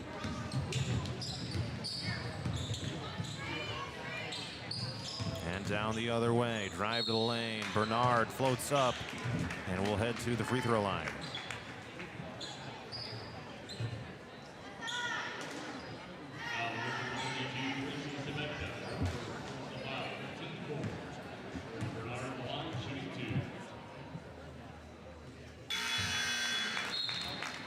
(49-26) in favor of the Falcons.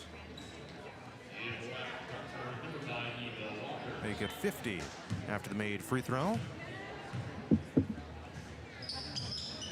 that one missed. And it remains a 50-26 lead here for the Falcons over Wapsie Valley. Three-pointer. That one is missed by Bella Farley. Offensive board, the scooping putback is missed by Bailey Murphy. Scramble for the ball, it is picked up by Bruns. Down floor come the Falcons. Toss left. Catch, shoot three. Lorna Bernard off the rim, missed. Some of these missed shots that are beginning to rack up in this game. AP is 7 of 25 from three-point range, 18 of 46 as a whole. Hook shot with the right hand in by Farley.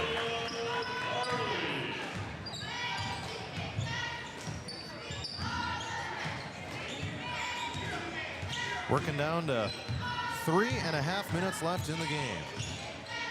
AP 50, Wapsie Valley 28.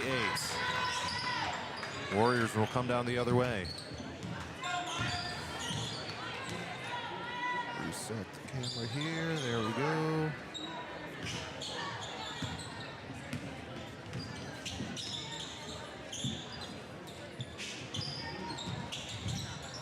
And a slip here. Bailey Murphy kind of takes a tumble over.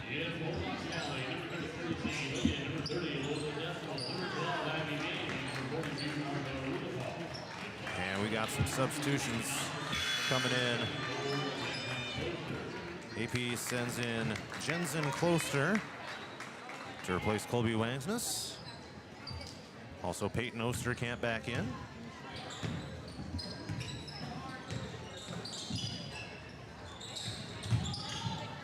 Right side of the lane, Lorna Bernard on the run.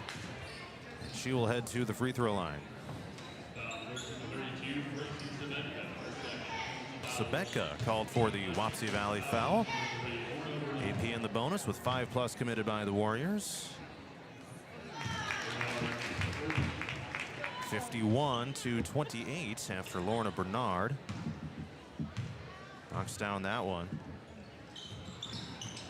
And that one is missed, so 1 for 2 on that trip to the line. Bernard now 5 of 10 at the free throw line. The team is 8 of 14.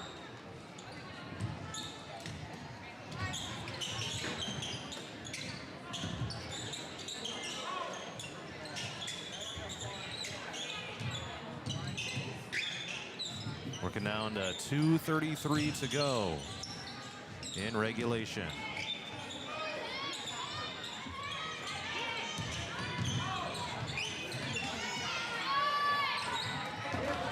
Bend to the backcourt, picked up.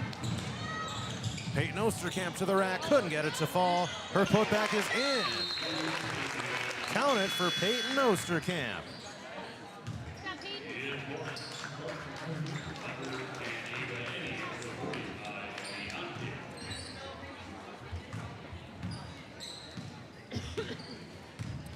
All right, so some more substitutions coming into the game for the Falcons.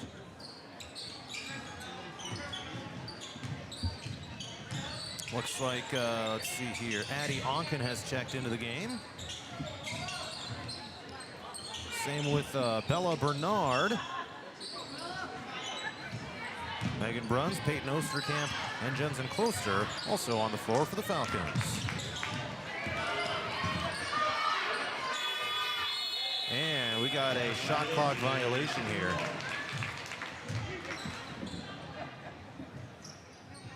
And I'll turn it back over.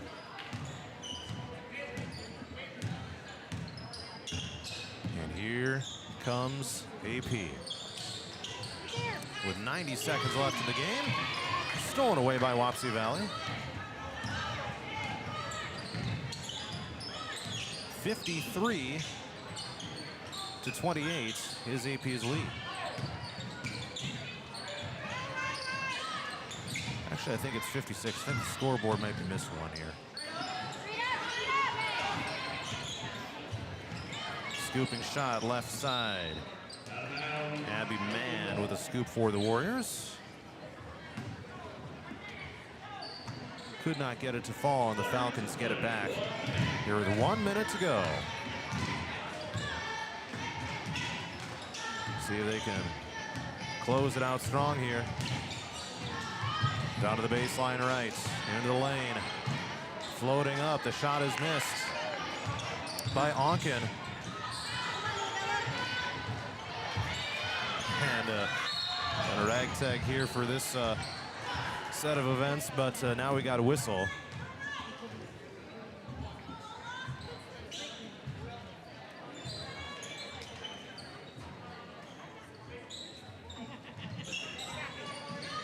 Three-pointer left side. That one missed by Osterkamp too strong.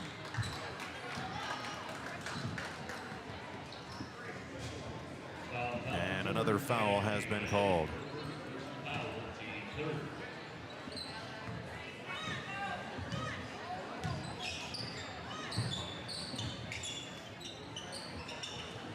Cross-court pass. Down to 20 seconds left in the period. AP will move back above 500. And the bucket is up and good here. Martha Rulapa of Wapsie Valley. 2 seconds, and that'll do it. AP 53, Wapsie Valley 30. That is the final score. Post-game coverage is coming up next, then we'll get you set for the boys' game on Radio On The Go Sports.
Ready for the adventure of a lifetime? Join the Radio On The Go Travel Club for a summer 2026 cruise to Alaska. Get ready to experience glaciers, wildlife, and breathtaking views that you won't find anywhere else. Here's Derek from Crown Jewel Travel to tell us more.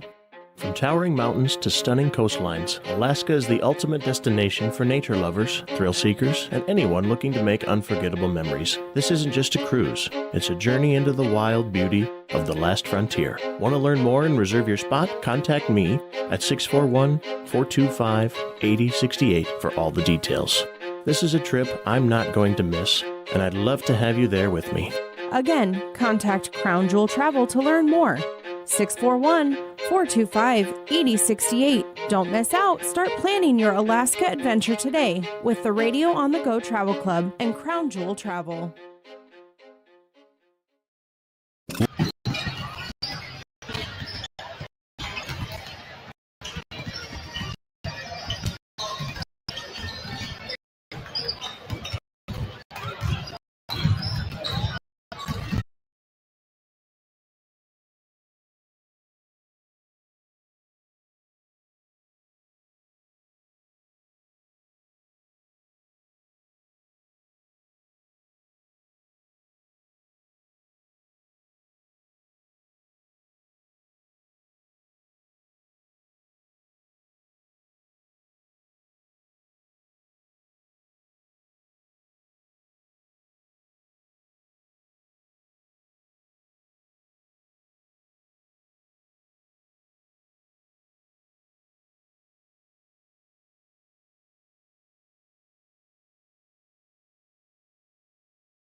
AP girls basketball team defeated Wapsie Valley 53-30.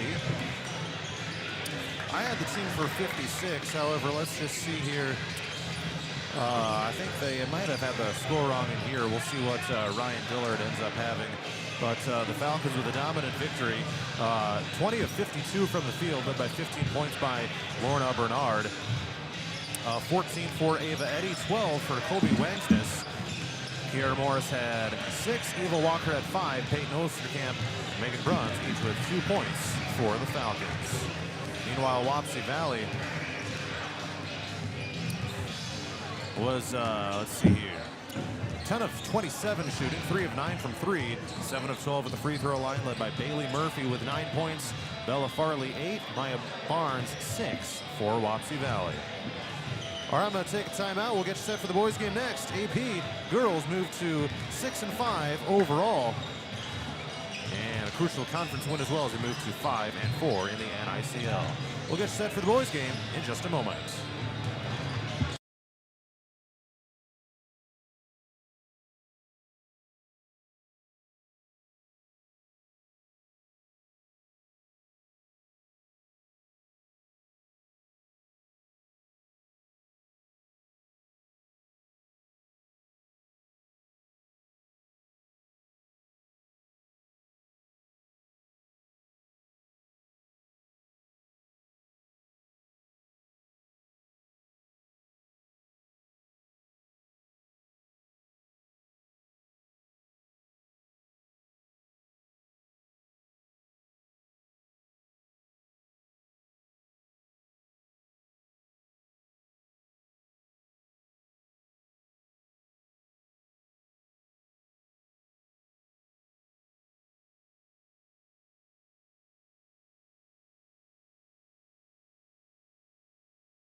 Looking to skyrocket your brand's visibility? Look no further. On the Go Media delivers cutting-edge digital advertising solutions tailored just for you. Reach your audience wherever they are with precision targeting and captivating content. Elevate your brand with On the Go Media. Your digital success starts here. Contact us today. Email radio@radioonthego.com to grow your business with On The Go Digital. Locally owned and operated in Hampton, Iowa.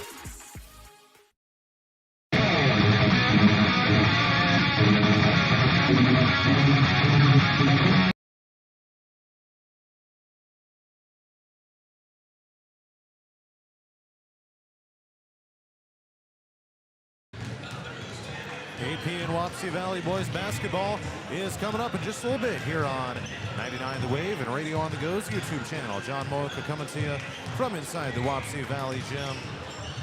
After the Falcon girls won 53-30 over the Warriors. AP boys coming in at 7-2 overall and 7-1 in the North Iowa Cedar League. And when it comes to the Falcons, they've won a couple straight games here back-to-back over Jessup and Gladbrook-Rhinebeck to begin 2025. 65-42 over the Warriors, over the Jayhawks back on a Tuesday, and 65-44 over Gladbrook-Rhinebeck. Wapsie Valley ranked number 2 in 1A, but they've lost back-to-back games against the Grundy Center and East Marshall earlier this week. So AP will come on the road to see if they could get what would be a mild upset here over the Warriors. I'll take the timeout and introduce the starting lineups.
Let's meet the starting lineups. First of all, for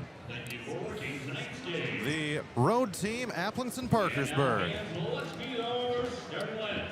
Number 0 is a 6'1" senior forward, Sully Jansen. Number 1 is a 6'1" junior guard, Wes Shurt. Number 3 is 6' senior guard, Trevin Thomas. Number 23, a 5'10" sophomore guard, Tyler Wedeking. And number 42 is a 6'4" sophomore center, Cole Brower. Brower not a usual member of the starting lineup, but he's getting his 3rd start of the season here tonight. Meanwhile, for the road team, or the home team, Wapsie Valley, number 1 is a 6'2" senior forward, Braden Bands. Number 2 is a 6'3" senior guard, Briggs Bomey. Number 4 is a 6'2" junior guard, Landon Molds. Number 25 is a 6'8" senior center, Tanner Bergman. And number 30 is a 6' senior forward, Carter Kaufman. Take a look at AP's coaching staff. They are assisted by Jason Berkey, Keaton Hempen, Connor Newroth, Brad O'Connell, and Adam Waters with the assistant coach, or with the head coach, Aaron Thomas. Meanwhile, Wapsie Valley's head coach is Marty McCowan. That's a dude who's been around for a long time, coached a lot of good teams over the years. Assistants, John Shutt, Blade Bellis, and Casey O'Donnell.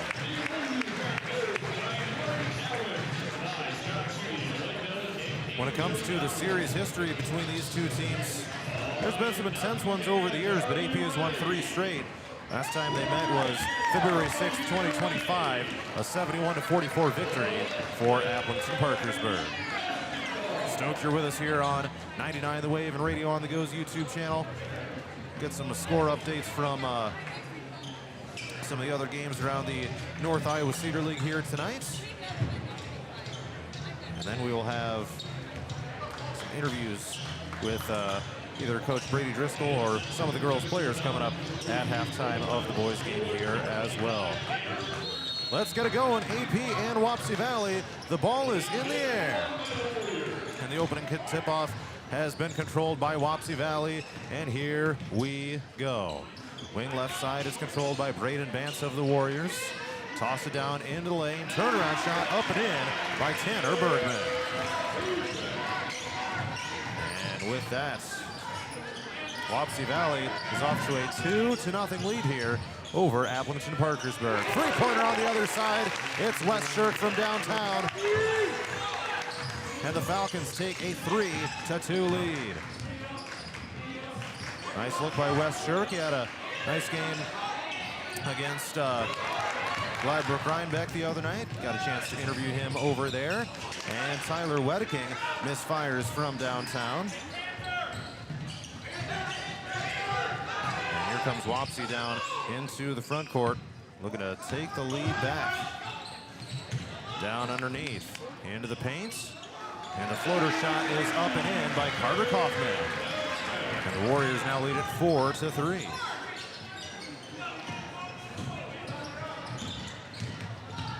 Down to 6:50 to go here in the first quarter.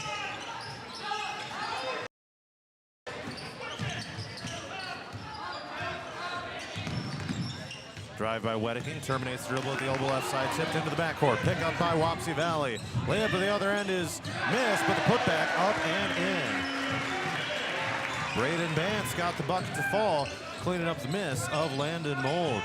So here comes AP, down floor, looking for an answer.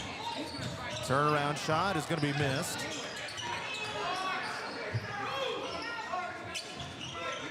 And the Falcons will reset offensively here. Drive down, right side of the lane, floater shot. West Shirk couldn't get it to fall. And here comes Wapsie Valley down the other way. 6-3 is the Warrior lead. 5:56 to go here in the first. Falcons get a takeaway. West Shirk, open pass to the bucket, and he lays it in for two.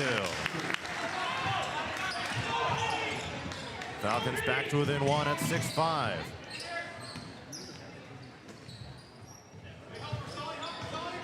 Now Briggs leading, or one of the leading scorer there. He is. Briggs is on the court right now, and here's a catch shoot three-pointer missed by Braden Bance. Looking for Briggs, and there finally saw him on the floor there.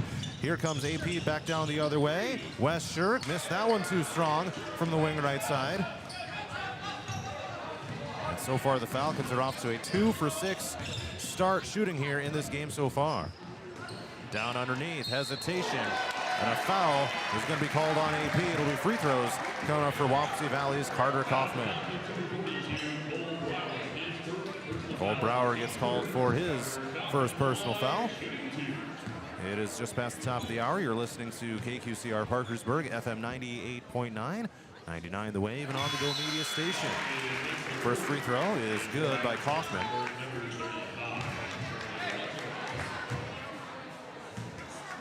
Similar numbers here when you look at the stat sheets for each team. Both scoring right around 60-ish points per game. Free throw is missed, but the Warriors get the rebound. It's being tapped around, out of bounds. It's going to be AP ball. So Kaufman missed the free throw, then missed a putback attempt. It's going to be out of bounds to the Falcons, which are wearing the road black uniforms tonight with red numbers in text. In Wapsie Valley, the home white uniforms, black numbers in text with gold outlines. Bounce down, low post left. Charlie Wessels, turnaround, couldn't get it to go with a hook shot. And down floor comes Wapsie Valley, looking to build on this 7-5 lead.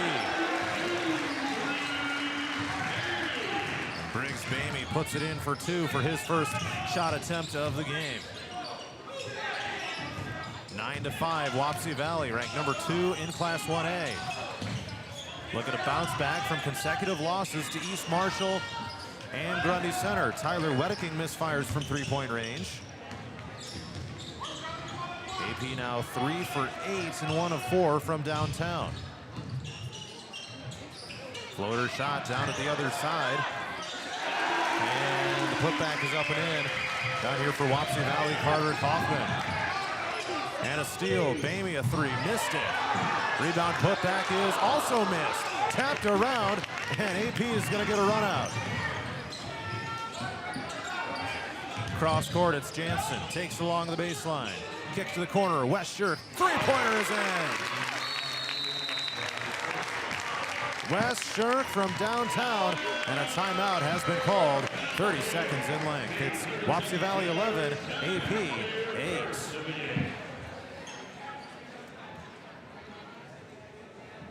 All right, AP, I misspoke earlier. AP now 3 for 9 shooting in the game. They're 2 of 5 from three-point range, and they have not attempted a free throw in the game. Take a look at Wapsie Valley's numbers so far.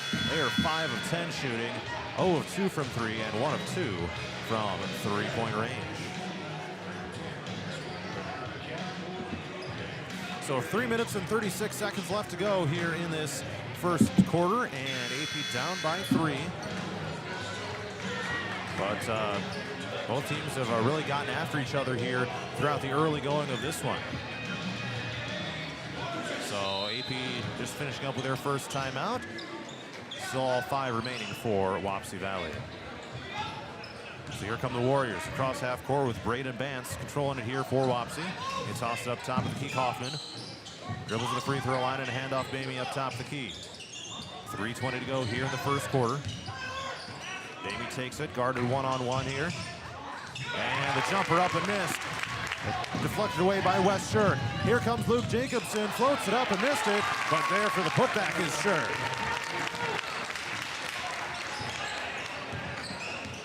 West Shirk really coming into his role here as the season has gone along. He's been a really effective player here in his junior campaign.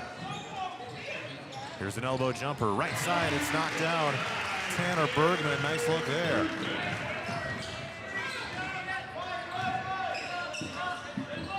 Down to 2:40 to go here in the first quarter. Charlie Wessels, elbow jumper, airball way short by Jacobson.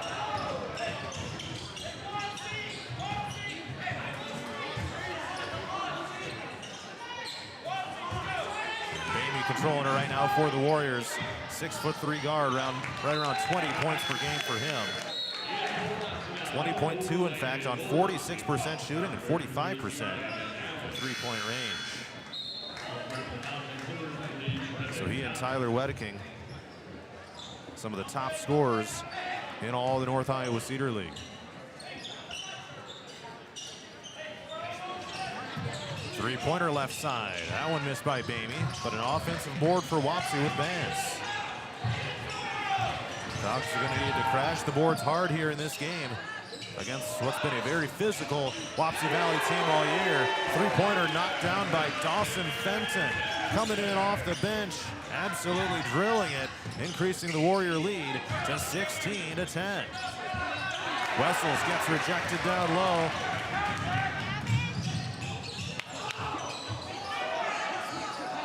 Three-pointer again, and Fenton drills his second straight.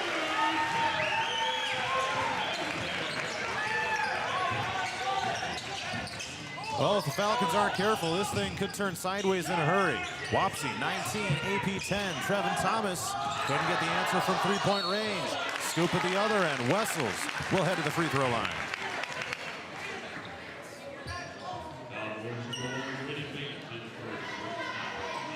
So Wessels a chance to help AP claw their way back into this game. Some of the dudes call him Chuck, from what I've heard.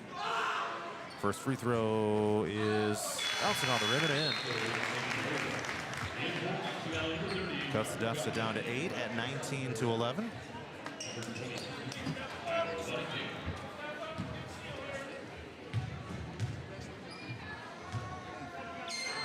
And one more coming up for Wessels. That one missed.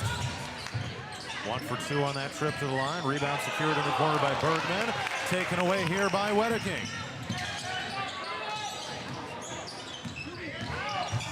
Wedeking spins into the lane, in traffic, and we've got a whistle here and a foul called against Wapsie Valley.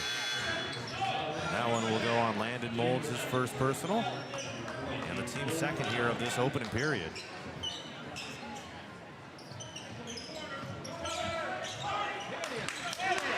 Wedeking looks at the bucket, drives into the paint, floats it up with the left hand, couldn't get it to fall. Brower fighting for the rebound, but he could not get it. Down to 1 minute to go here in the first quarter. Bounce down to the right side block. Bergman looks to back it in, turns around and puts it in for two. 21-11, Wapsie Valley. They've built a double-digit lead on the Falcons already here in this first quarter. Down to 39 seconds left in the period. And we got a whistle. Warriors get hit with a foul here. It's their third of the period. And first personal committed by Briggs Bamey, the Warrior superstar. Loose ball, pinballed around, picked up by Bamey. Falcons miss an opportunity. Three-pointer and a travel. Travel gets called on Landon Molds right before he let the three-pointer fly. Falcons catch a break there and they'll get possession back. Here with 28.1 seconds left in the first quarter. And across half court comes Tyler Wedeking. Dribbles near that Wapsie Valley logo mid-court. Down to 13 seconds. Screen set by Brower up top. Wedeking fires up a three-pointer, knocked to the ground, no foul called. And now a hard foul is called. Wes Shirk hits the floor, a little slow to get up. Assisted back by Trevin Thomas. So 4 seconds left here in the first.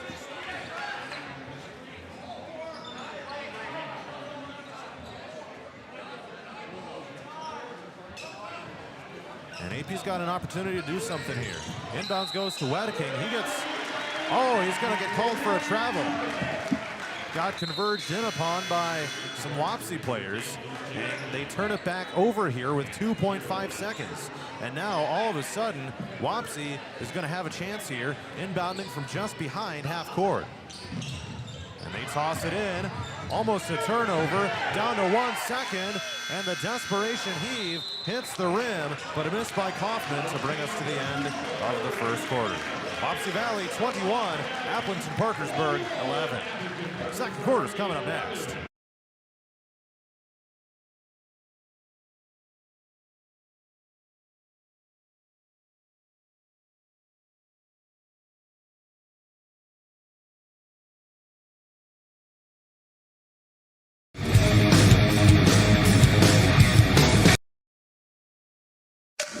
Did you know Murphy's does water softeners?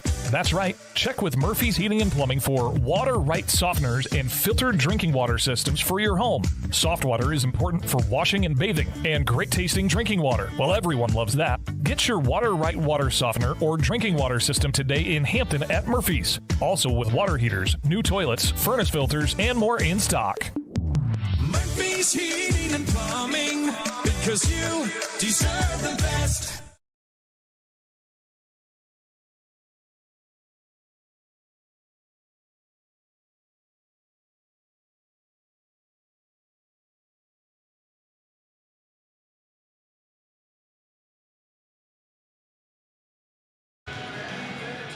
Let's head to the second quarter inside the Wapsie Valley gym. Wapsie 21, AP 11. And the Falcons will bring it across half court here with Trevin Thomas. AP down by 10, so their backs against the wall here a little bit against these Warriors.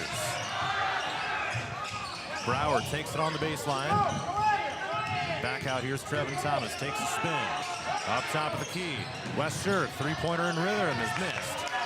Rebound secured by the Warriors. And it's going to be out of bounds. Falcons will have the ball. See if we can get the camera resituated here.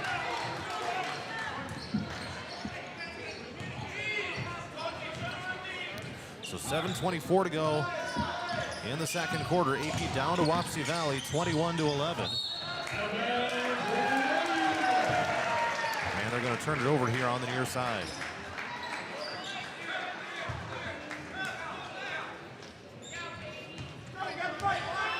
So 7:15 to go in the second quarter. Wapsie looking to strike first here in the second period. Down underneath, and a foul has been called.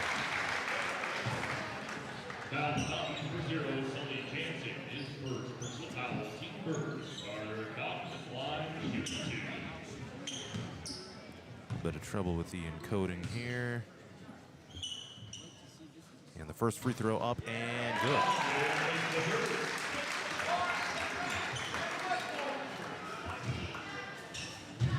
Kaufman is 2 for 3 at the free throw line for Wapsie Valley. And the second one is missed. Scramble for the rebound. Thomas fighting for it. He hits the floor. A jump ball is called. And Wapsie is going to retain possession with a possession arrow.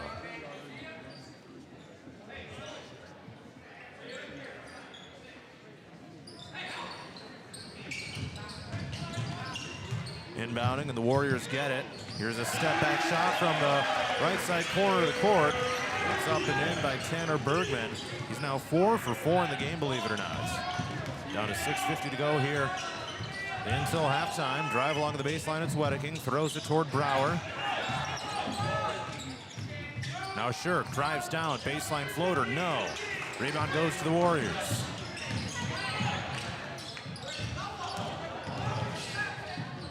Pass down to the corner. Underneath, turn around, good. Bergman again.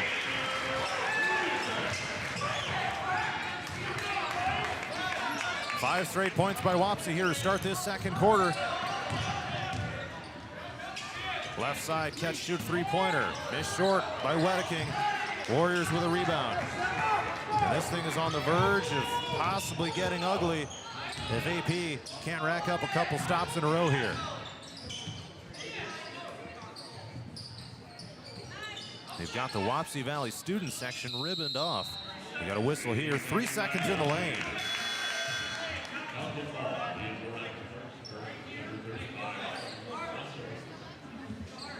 Having some trouble with the video tonight, trying to get things reset here. We had it good for a while.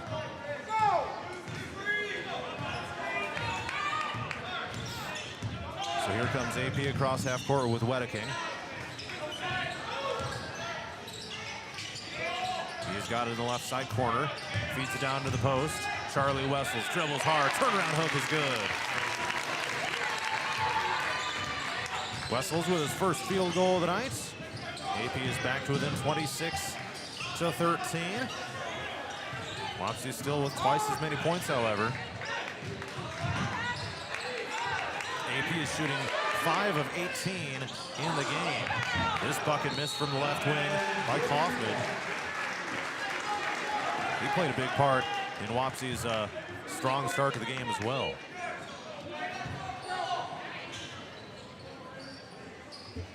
Inbounds pass goes to near half court. Almost was a turnover by the Warriors. Vance takes it right, drives in, and a travel has been called as he goes into West Shirk. Try this one more time here.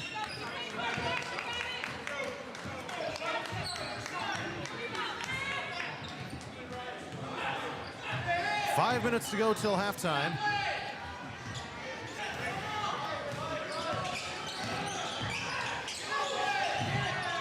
Three-pointer, West Shirk hit the rim and missed. Rebound Warriors. AP's got to get some rebounds here in this game.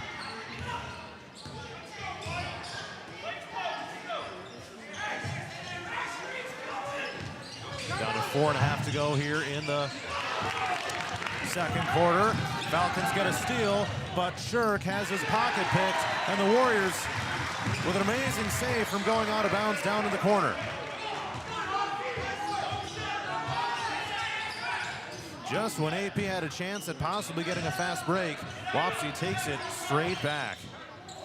Tossed down toward the baseline. Offensive foul on the Warriors.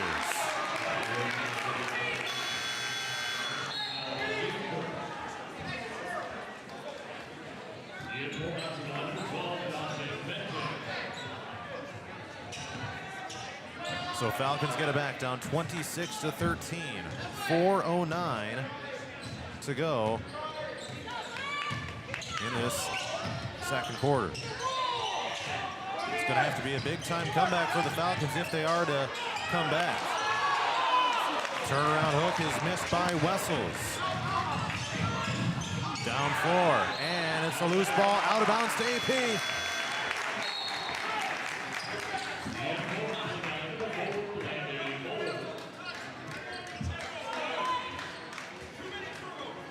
So 3:48 now to go till halftime.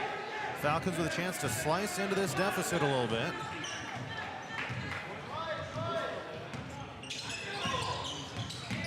Wedeking brings it across half court. Down to Sully. Jansen cuts to the bucket, puts it up and in for 2. And Sully on the board for the first time tonight. And a timeout has been called. 3:30 to go until halftime. AP trailing Wapsie Valley. Christensen Jewelry of Hampton is North Iowa's go-to store for a gift that will be truly treasured. From wedding and engagement rings to a present for someone special, we have over 17,000 pieces of fine jewelry, gemstones, gifts, and decor.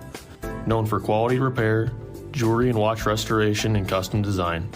Stop in and discover our wonderful store in downtown Hampton, or shop online and have your items shipped right to you. Go to christensenjewelry.com right now and see why people from around the Midwest come to Christensen's.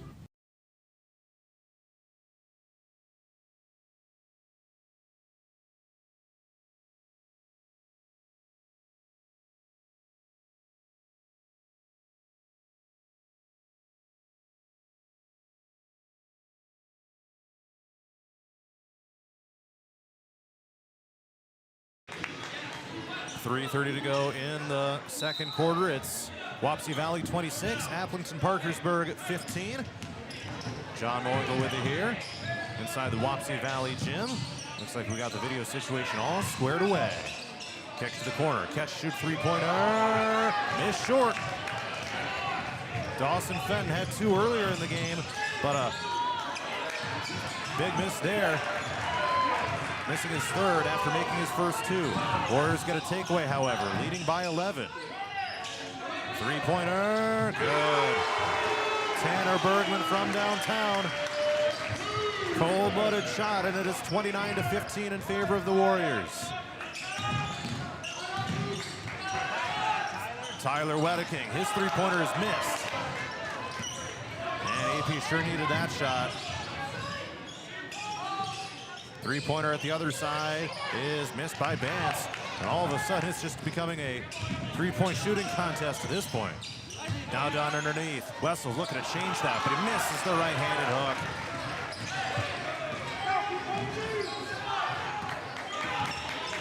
.220 to go till half. Falcons down by 14. Shooting just 26% in the game and 2 of 10 from 3. Cross court, catch, shoot, 3, Molds, you betcha.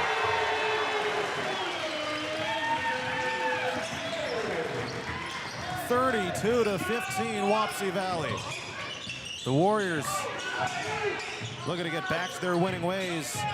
Starting the season 8-0, losing 2 straight. Wessels gets rejected. That's happened a few times tonight, but the Falcons with a takeaway down to the other side. In rhythm, Shirk bounces down low. Wessels' turnaround is too strong.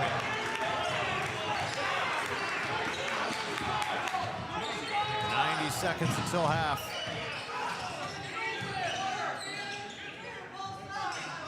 Wing left, now they send to the elbow. Turnaround shot, too strong. It was missed by Tanner Bergman. Three-pointer, Jacobson rims out.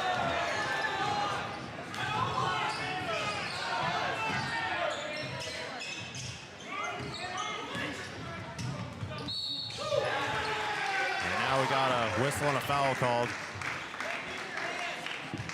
with AP trailing by 17. This is going to be one of the lowest scoring halves that AP has had in a while. So a minute and 2 seconds left till halftime, and here's Brower. Falcons with a steal. Here they come. Brower to the free throw line and gets rejected from behind. Holy cow. A ton of blocks by Wapsie tonight. And a floater shot underneath, missed by Fenton, tapped to the corner. Falcons get it out of bounds.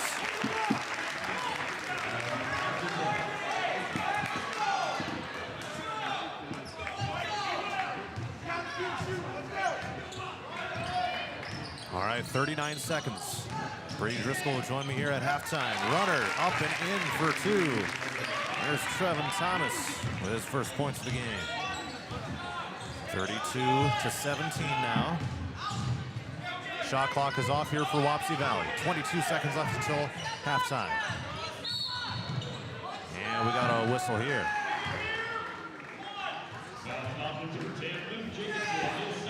It's going to be the second personal foul on Luke Jacobson of AP.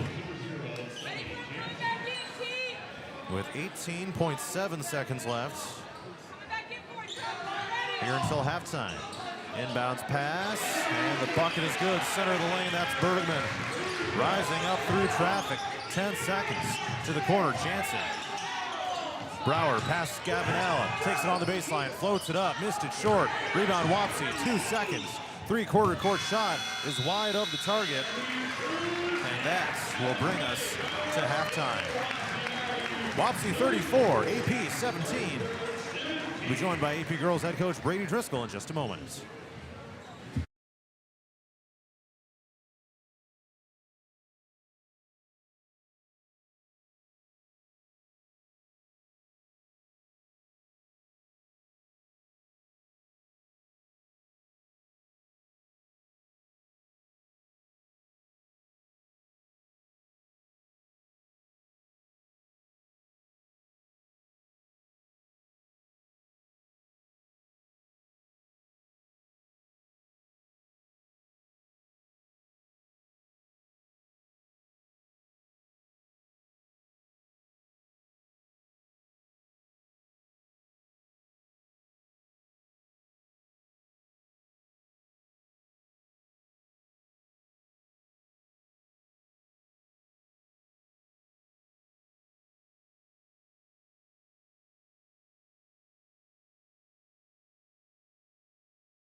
I'm muted here a sec. Yeah.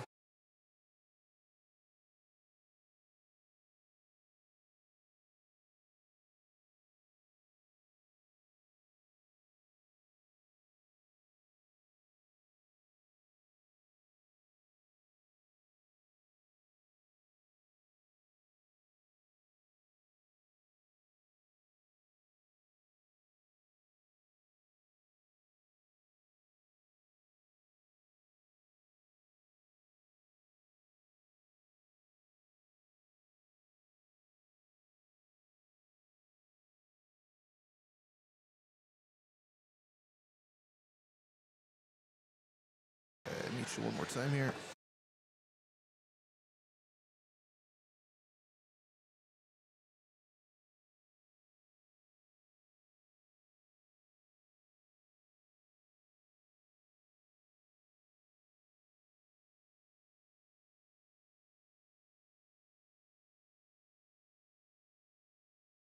We've reached halftime inside the Wapsie Valley Gym, where the AP boys trail the Warriors 34-17. Tough start for the Falcon boys, but joining me, let's see here. Camera rolling. There we go. Shoot, I didn't know I was on camera. That's all right. Joining me right now is AP head girls basketball coach Brady Driscoll. After the Falcons got a 53-40 win on the road over Wapsie Valley here on Friday, and Coach, certainly was a nice way for you guys to come out, really kind of bounce back from a sluggish start in this game. That second quarter was really strong, and it was business as usual from that point. Yeah, I think that first quarter we rushed a few shots. I think we were getting decent looks, but I think we were rushing a little bit, and I think finished that quarter. Well, I think Ava hit a buzzer beater to go up 12-9, but then kind of extended it out a little bit. Ava kept shooting pretty well. Got a few more turnovers in the press, and were able to get some runouts and some layups. But you know, it's a good time to pull away for us and overcome kind of a slower start for us. Well, yeah, and a little slower start, and you had a little bit of a slower stretch. I mean, you had a 5-game losing streak they were able to bounce back from, you know, earlier in the week against Jessup. You guys haven't had many losing streaks like that in your career here as head coach at AP, but I guess what did you guys kind of learn from that tough time, and ultimately the biggest takeaways from that losing streak that you're able to, you know, kind of take in, you know, maybe the Jessup game and this one, some of those learning experiences? Yeah, well, I think you know, going back through that 5-game stretch, we kept kind of to try to stay up a little bit. We, you know, it reminded them that, you know, we're playing. Denver at the time was second, and they're, you know, a top caliber team in the state. And then you go play Waverly, you know, a top 5 team in 4A. And then the Hudson and Dyke game, you know, you're up 13 in the Hudson game, and, you know, 3 shots at the end to potentially win that one, but end up losing in overtime. And then the Dyke game, you know, we were up 2 late in that game and couldn't quite hold on. So 2 that we felt like we should have had, but and then go play GR, who's another top 5 team in 1A. And, you know, had them down early too, and just couldn't complete that one. But so good teams that were playing in that 5-game stretch, and felt like we were, you know, there for 2.5 or 3 of them. And, you know, I think that showed that we're playing some solid teams. And, you know, you come play Jessup, who at the time I think was 6-2. I think they played at Grundy tonight and lost by 9 was all. So they're a solid team, and to get that one, I think, by 15 or so, that was a good comeback for us to show them that, you know, we're still the team that we thought we were at the beginning of the year, and know that we're capable of being a really solid team. And then that carried over to tonight. You know, Wapsie's been in some dogfights with some teams throughout the year, so we're happy to come away with this one by 20 or whatever it was, and we're looking that we hope we can build on it going into another tough stretch of, you know, 4, 5, 6 games with Denver, Hudson, Grundy, Dyke. You know, there's 4 right there that we are going to have the next 2 weeks that are going to be tough games for us. Yeah, and looking at the stats here tonight, I was a little bit off, so this is unofficial at this point, but I had Lorna Bernard at team high 15 points, and got the start here again tonight. I believe just the second time this season that she got into the starting lineup. What's she kind of been showing you here as of late that you know, has kind of allowed her to, you know, earn that starting spot? Yeah, I think, you know, she's been doing a good job all year. There's been some ups and downs, but that's kind of the life as a freshman, especially when you're getting a lot of playing time that you are. And you know, it's a good stretch of some solid teams, and we thought we'd try her out tonight after, you know, especially after Jessup. I think she came in and had 11 points in the first quarter off the bench. So, you know, she's doing a good job for us, and we thought we could try to get another ball handler out there and try to get some more steals in the press and get some easy runouts for us and try to get off to a little bit quicker start. And, you know, and keep the minutes about the same, but, you know, she's out there early to try and get us some faster start. You know, and she, I think, finished with 15 or so points or whatever it was, and I think she'd probably be the first one to tell you, too, that she could have had a few more at the free throw line. I think she went 5 of 10 from free throw, but and missed a layup at kind of the end of the game. But, you know, she's doing great for us, and we need to keep her doing that the rest of the way for us.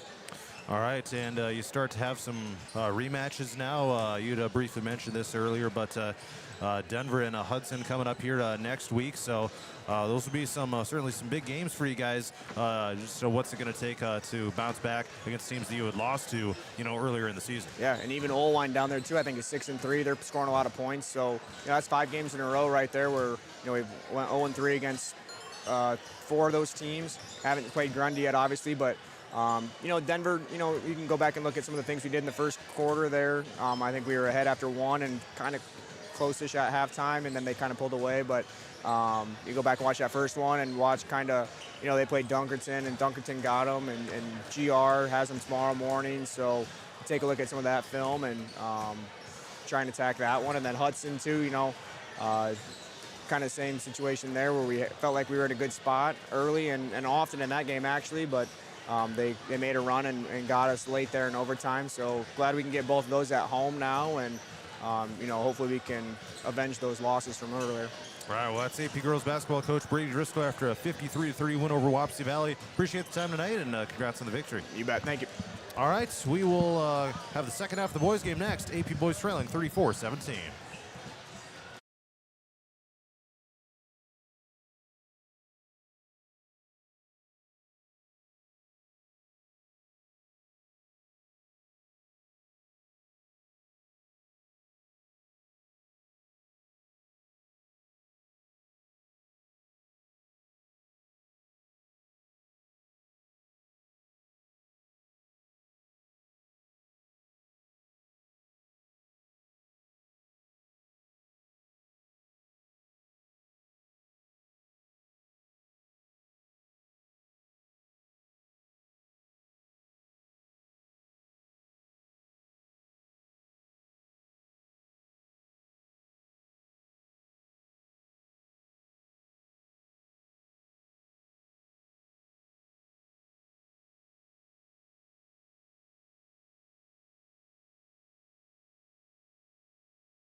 We're back inside the Wapsie Valley gym. AP boys trail the number 2 and 1A Warriors 34-17. John Moenkel with you here on 99 The Wave and Radio on the Go's YouTube channel. Tyler Wedeking, three-pointer, knocks it down.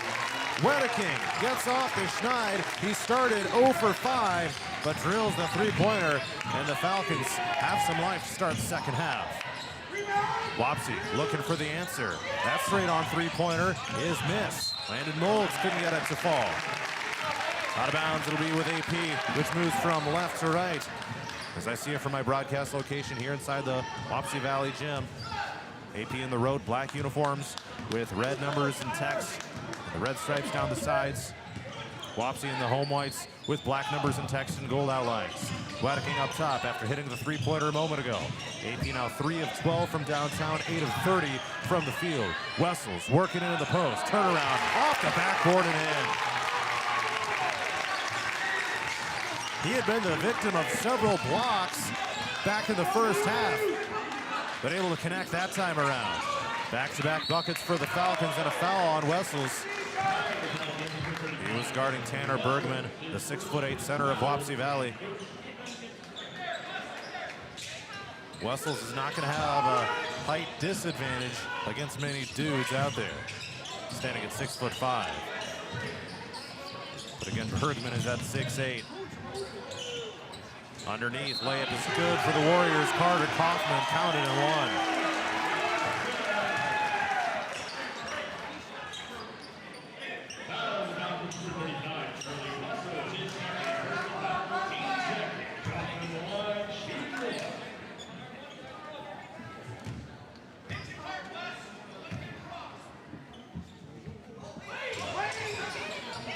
Free throws up and in by Kaufman. So he gets the and one, and Wapsie extends its lead to 37-22. After the Falcons hit back-to-back buckets to start this third quarter. West Shirk drives to the free throw line. Underhand pass out to Wessels, low post left. Through traffic, hooks it up and missed it. On the turnaround. Rebound goes to Bergman. Over in the corner on the far side. Falcons down 15. Still a long way to go, however. They put together some spurts like they did to start the quarter. They might be in all right shape. However, Carter Kaufman able to connect on a short-range shot in the paint, putting Wapsie up 39-22. Back up to a 17-point margin. Wedeking, his straight on three is missed. Wessel's not able to tap the rebound to himself. And it's out of bounds to the Warriors. So Wedeking held off the board in the first half. Went 0 for 5 to start the game in the first couple of stanzas. 5:50 to go here in the third quarter. This is always a tough place to play for any team. They go for an alley-oop pass to Bergman, but it was knocked away. Jansen, down floor. Trevin Thomas, three-pointer from the corner. Missed off the rim.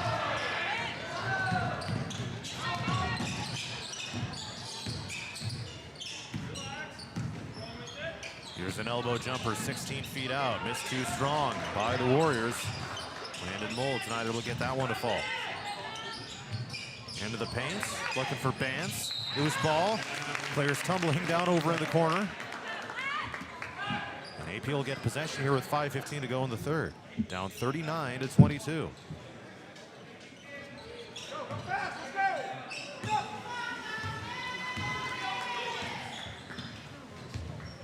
So Wedeking takes the cross half court here for the Falcons. Screen set up top by Wessels.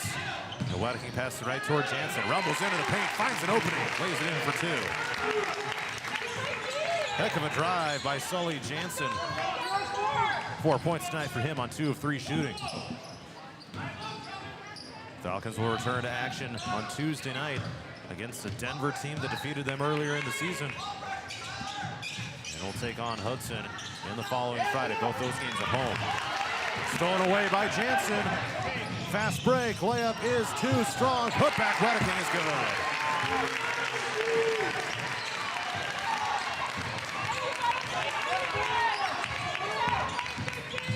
4:25 to go here in the third quarter.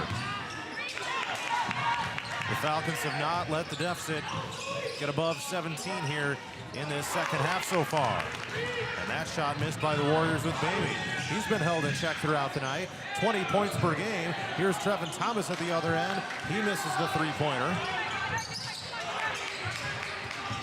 The Warriors will head down the floor with Thomas guarding hard in the backcourt. So Briggs Baby averaging 20 per game, and right now he is at 2. That's crazy. Left side of the lane, it's Bergman, works it into the post.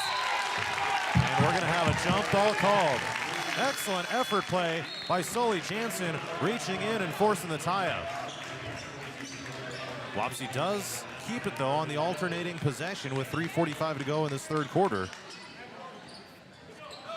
But they'll inbound here with 14 seconds on the shot clock. Bounce it into the low post right. And a foul called. They were trying to get it into Bergman. It'll be the second personal foul. Jansen of AP.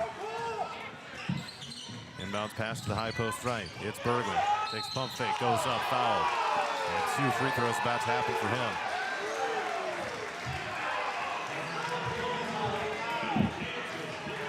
AP fans not a huge fan of that foul call. It's going to be the third personal on Sully Jansen. And the 55% free throw shooter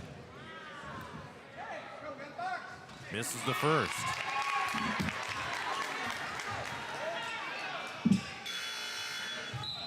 This is Bergman's first trip to the free throw line of the game.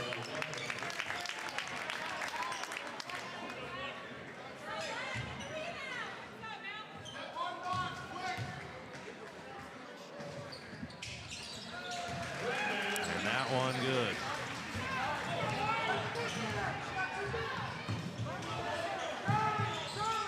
40-26 in favor of Wapsie Valley. Down floor, layup is good. Briggs Bamey. And now we got a collision here between Wedeking and Bance. No foul was called, just kind of got, or no, they did actually get a foul. They did get Braden Bance for a second personal foul after some entanglement near the corner. 42-26 Wapsie Valley. Brower at the free throw line. Takes a few dribbles. Bounce it, right side floater. Klespies bouncing on the rim and a miss. But the Falcons with the offensive board. Here comes Gavin Allen. His floater is good. Klespies couldn't get the first one. Gavin Allen was there to clean up the miss. 42-28. Warriors up by 14. Still time for AP to strike. If they can start building up some stops in succession. Down to the low post right, turnaround and a foul. Bergman will head back to the free throw line.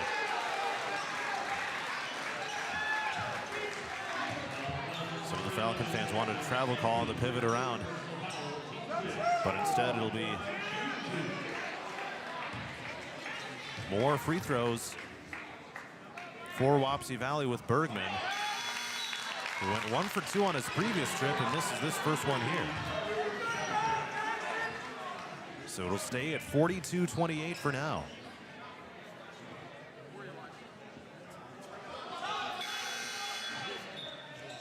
Wes Shirk comes into the AP lineup. He's going to replace Cole Brower.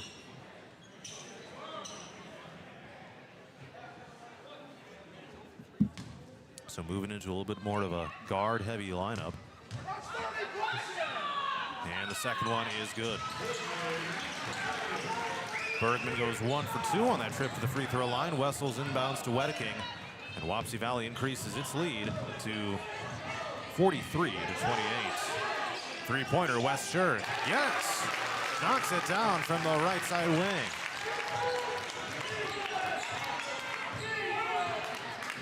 Falcons have trimmed the deficit down to 12. 4 of 16 from 3. You had to love the energy that the Falcons came out with to start this third quarter. And now a foul gets called as Dawson Fenton will head to the free throw line. And the first personal of the game on AP's shirt.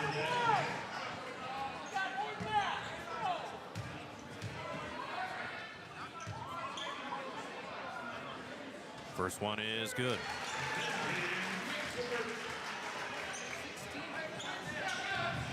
Wapsie Valley at the free throw line of the game is 6 for 10, shooting 51% of the game. They're at 17 of 33 from the field. No free throw, and a lane violation is called. So the Falcons get it back down 12. Massive possession here for the Falcons with 2 minutes left in the third quarter. Down 13 actually, 44-31. Crossover, it's Wedeking at the free throw line. Passing out to the corner. Here's a stop pop move. Bucket missed short by Allen. Put back Wessels. Yes.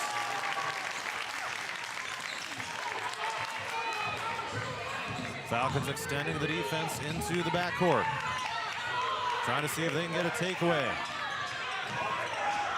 Wing left, it's Bance, guarded by Shirk. Takes it in the lane, stops, pops. Missed it on the floater. Here comes Klespies, left side of the lane. Foul on his way up. And Jackson Klespies has a chance to trim this to a single-digit deficit.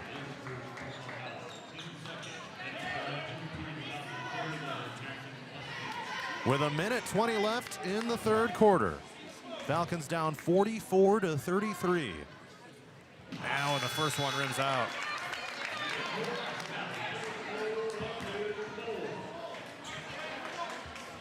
And AP has not gotten to the free throw line much tonight. They're just 1 for 3. And this second one is in. It's a 10-point game.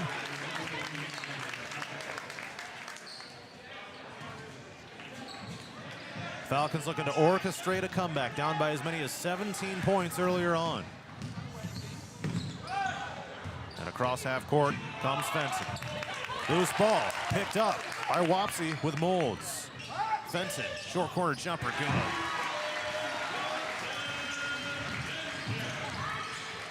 One minute to go, third quarter. Falcons down 46-34. And a turnaround, and it's going to be a Foul down in the lane. Bucket is good by Charlie Wessels.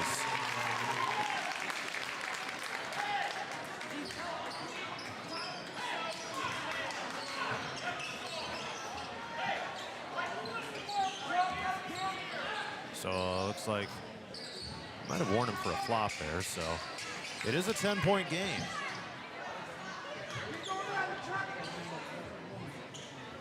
(46-36). They'll take a moment to wipe the moisture off the floor.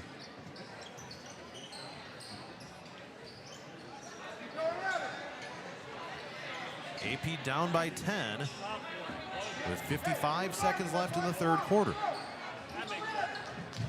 Wapsie to inbound with the length of the floor to go.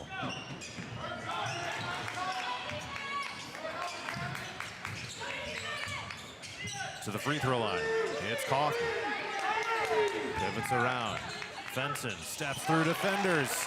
Couldn't get the scoop to fall. Here come the Falcons. Down floor, it's Thomas. Offensive foul.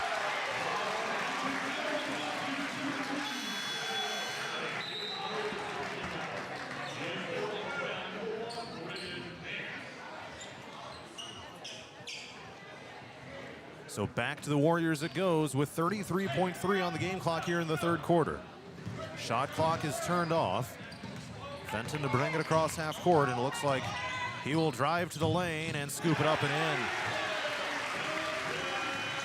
That was a big bucket for Wapsie. Now AP will look to hold for the final shot of the period. See if they can make this a 10-point game going into the fourth.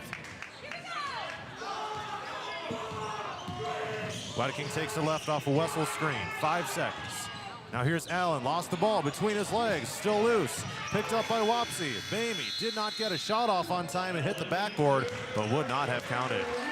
Wapsie Valley 48, AP 36. The fourth quarter is coming up next.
Let's head to the fourth quarter inside the Wapsie Valley Gym.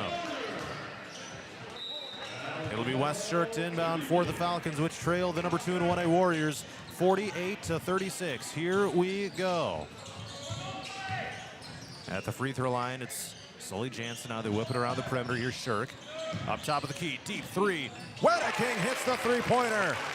And the Falcons are back to within single digits, 48-39.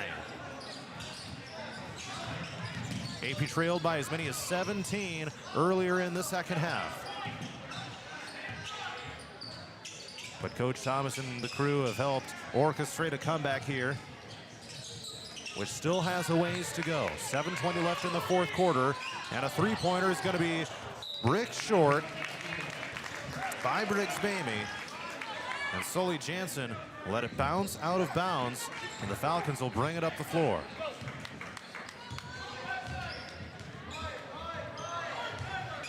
Just underway here in the fourth quarter. Another King three, and that one's good. Falcons are back to within 6. And all of a sudden, it's anyone's game. All of a sudden, the vibe in here changed.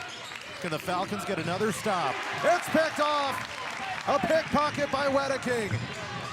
Here he comes. 3 in rhythm. Yes!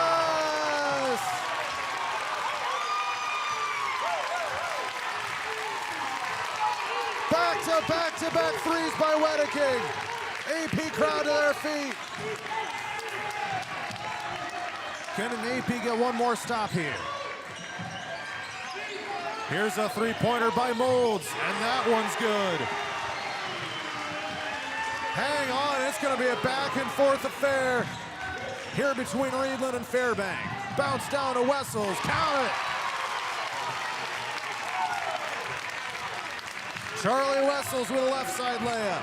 51-47 Warriors. Down to 6:05 to go.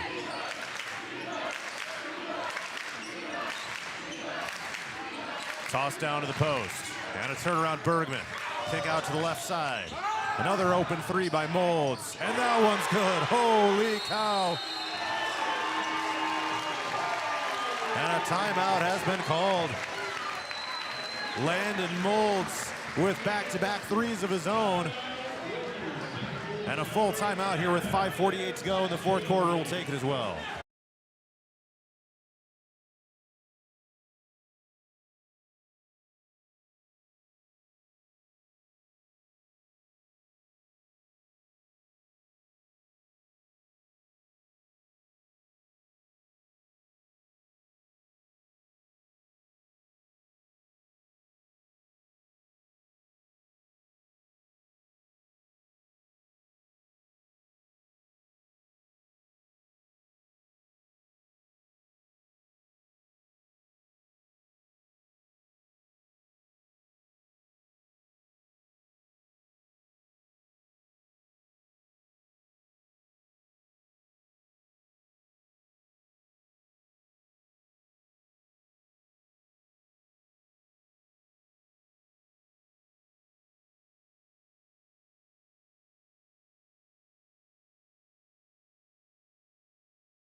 Number 2 in 1A Wapsie Valley, 54. Aplington-Parkersburg, 47.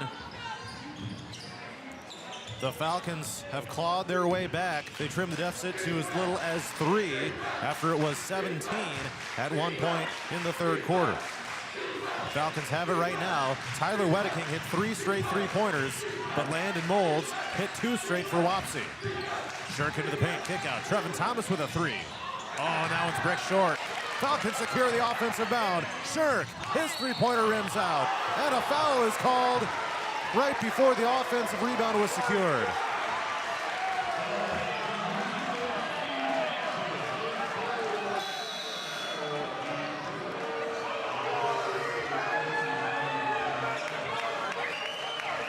So it's going to be the 4th personal foul called on Sully Jansen.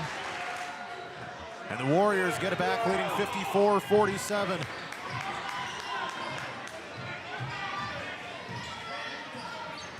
Across half court comes Wapsie. Now AP needs a stop bad. And an offensive foul. Fenton lowers the shoulders and drives Tyler Wedeking to the floor.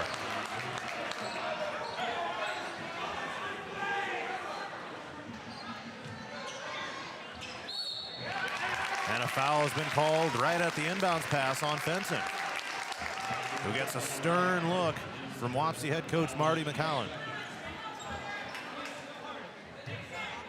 A rather unnecessary foul there. Shirk bounced down low post left. It's Wessels, turns around through the 6'8" defender. Couldn't get it to fall.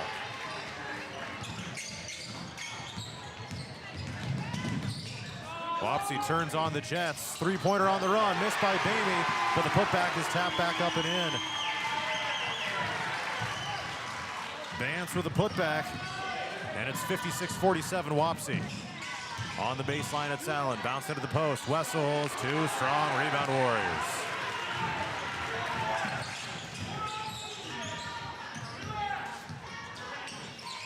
And now Wapsie a chance to go back up by double digits. Pull-up jumper, off the rim, missed. AP will have it out of bounds.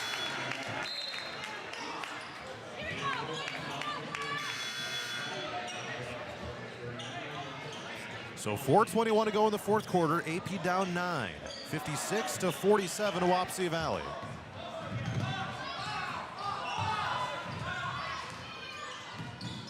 Screen set by Allen up top. Wedeking takes it left, down to the corner. Klespi's three. Off the rim and missed. Rebound Warriors. The window of opportunity for AP is now getting smaller. High post right, it's Kaufman. Holding overhead right now, Fenton takes to the free throw line. As we're over halfway through the fourth quarter now. Still a lot of timeouts left for both teams. Floater is missed by Bamey. Falcons get the board. AP has 4 timeouts left. Wapsie has 3. Wedeking step back 3. Rattled it down through.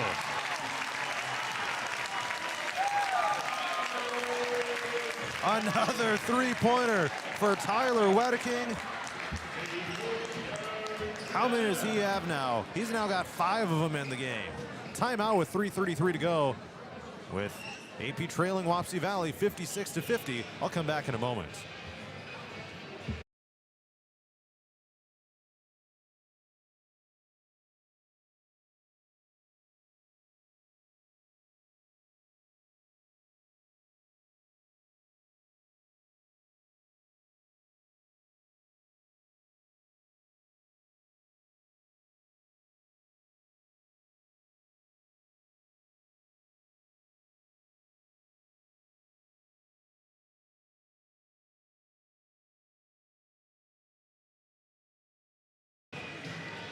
Number 2 in 1A, Wapsie Valley, 56. Aplington-Parkersburg, 50. AP trimmed their deficit from as many as 17 to as little as 3. Tyler Wedeking has 5 3-pointers in the game, all of which have come here in the second half after he was shut out in the first half. So each team now with 3 timeouts left. After that one was called by AP, and Wapsie will inbound here with 3:33 to go in regulation.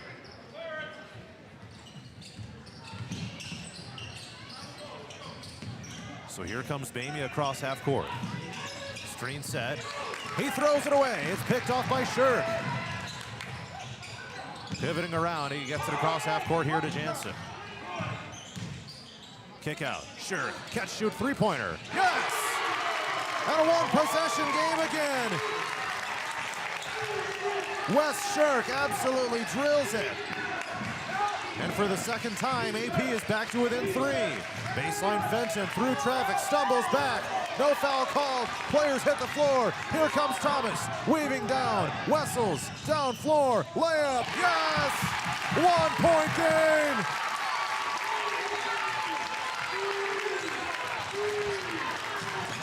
(56-55) Wapsie. Wide open in the post. Wessels the rejection.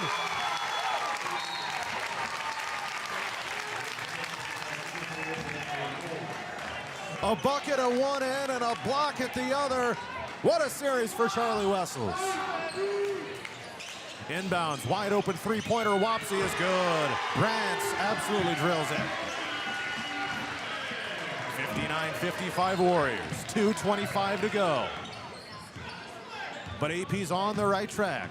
They have been for pretty much the entire second half. Thomas turns on the Jets to the rack and in.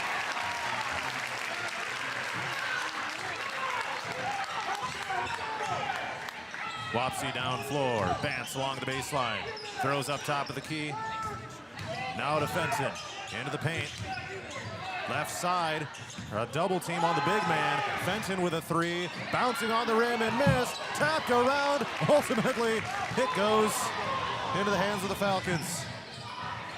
2-point game, Wedeking for the lead. Yes! Wedeking with his 6th 3 of the game, and AP has the first lead at 60-59 with 90 seconds to play. Absolutely in his zone. Missed shot by the Warriors. 5 straight made 3s from Tyler Wedeking. 60-59 Falcons. Looking to finish off the comeback with 1:10 left. And a foul call on Fenton of Wapsie. The Falcons have taken the lead with the 6th three-pointer of the game by Tyler Wedeking. And the Warrior fans are absolutely stunned, having led this thing by as many as 17 points. And the Falcons will use some clock here. Wedeking gets closed in by 2 defenders. Jansen lost it for a moment. Loose ball. It's on the ground. Tapping it away. Thomas on the floor. There's a scramble for it. They call a jump ball, and the Warriors have the possession arrow.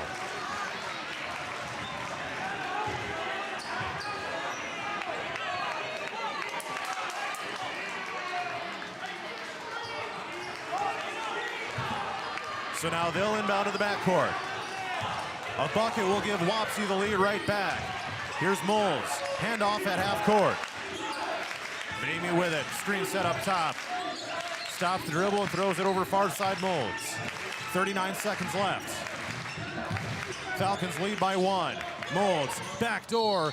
Oh, there was a foul call on Wedeking trying to contest the shot of Bance.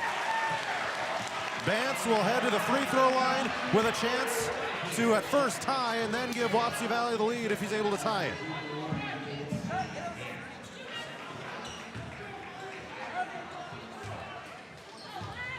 So here's free throws coming up for Bance of the Warriors, and the first one is no good.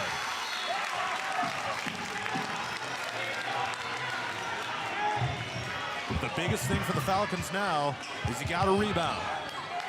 Gotta rebound here.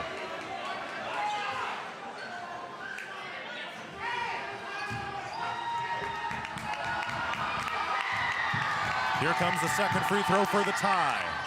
Also missed. And AP gets the rebound. Shot clock is off. Falcon fans come to their feet. Wedeking across half court. And a timeout. Did they get the timeout? Yes. A full timeout called by Aaron Thomas as Wedeking was being guarded hard. Holy cow. I'll stay here for the full timeout. AP leading number 2 in 1A Wapsie Valley 60-59 with 25.2 seconds left. And it's coming down to this. So AP is going to likely get fouled as long as they do not turn it over here on the inbounds pass.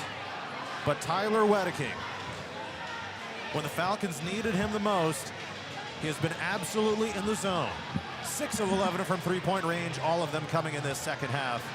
20 points, a team high, but the job is not done yet. Wapsie Valley has had a phenomenal night as well when it comes to that three-point shooting here down the stretch. A couple of massive ones by Landon Moles. Dawson Fenton's had some big ones as well. But Moles here in the second half have helped, at the time, did help the Warriors stay in the lead after AP got it to as little as 3 on one of Wedeking's three-pointers. So the timeout is done. 25.2 seconds left. AP leading 60-59.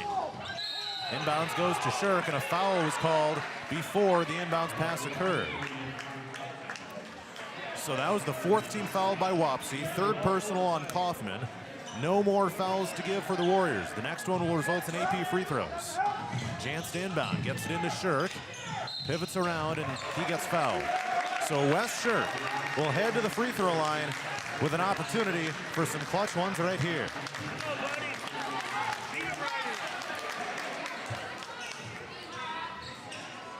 A 70% free thrower on the year, with possibly the biggest of the season right now. First one is in and out and back in. Falcons extend the lead to 2. 61-59. AP has 2 timeouts left. Wapsie has 3. And one more coming up here for Shirk.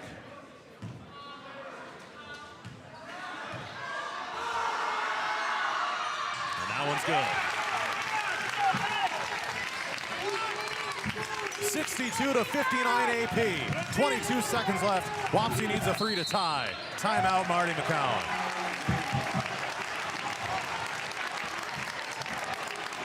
you can feel the tension in this place now.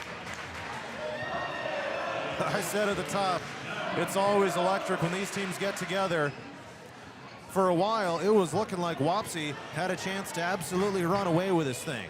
But the Falcons now have a 3-point lead with 19 seconds left in the game. They trailed by 17 points on a couple of different occasions, but they kept working at it. Tyler Wedeking has hit 6 3-pointers to help bring the Falcons back.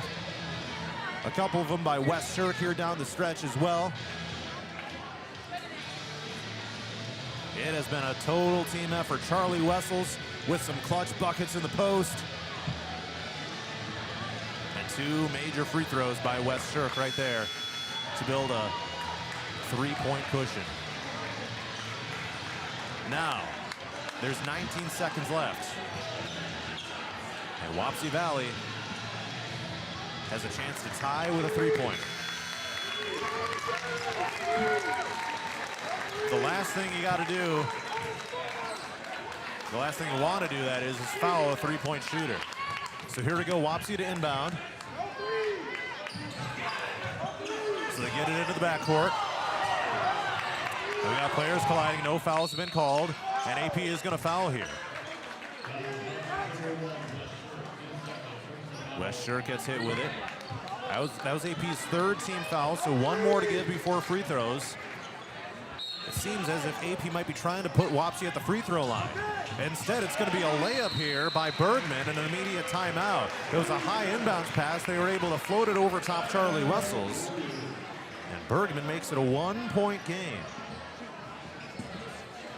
And so now the pressure is somewhat back on the Falcons because they are going to have to cleanly inbound this and then go make some free throws. These final 11.7 seconds, let's just say they could certainly take a while here.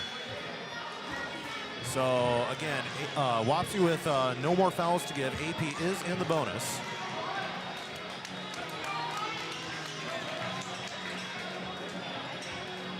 And AP's got 3 team fouls, so 1 more to give. Falcons have 2 timeouts left, Wapsie with 1.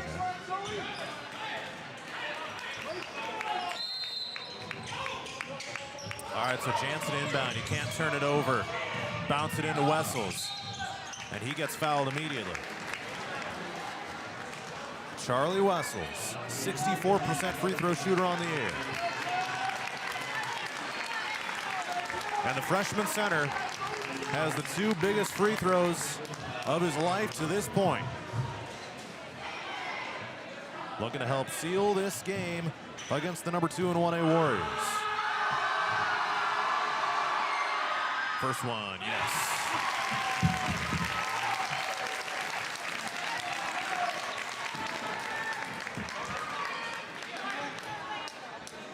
One more coming up for Chuck.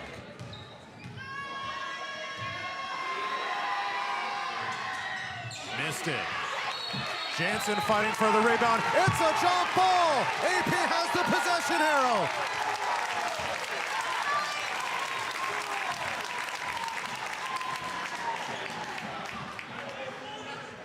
Coach Thomas coming down. He's going to call timeout. With 10 seconds left.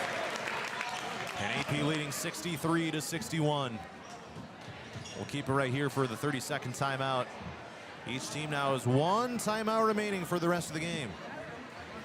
Falcons 63, Warriors 61. AP had a missed free throw by Charlie Wessels. And then Sully Jansen fights for the offensive rebound. It ended up being a jump ball, and the possession arrow favored AP. So now they'll have to inbound again with 10 seconds on the game clock.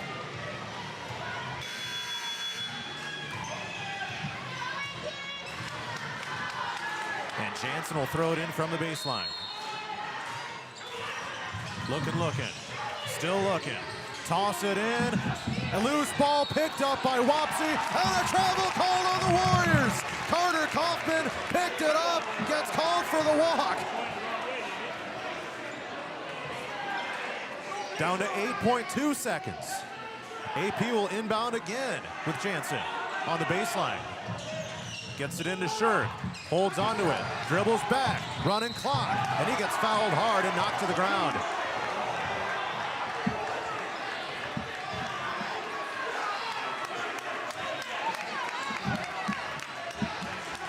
And Shirk now has a chance to seal this thing.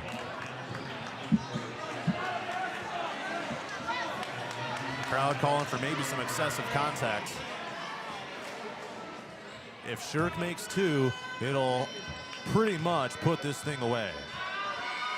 Here's the first. You betcha. It's a 3-point lead.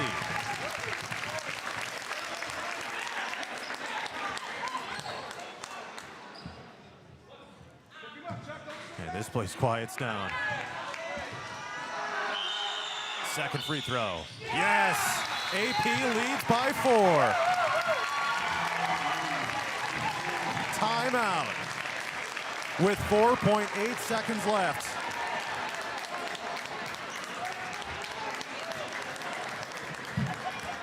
And this could be an all-time comeback victory for the Falcons. Certainly in the Aaron Thomas era. As long as nothing insane happens and they finish it out. But what an insane comeback by the Falcons. Wes Shirk and Tyler Wedeking each with 20 points to lead the way. Charlie Wessels with 14. And Denver is on the ropes against Columbus as well. They're going to overtime, tied at 68.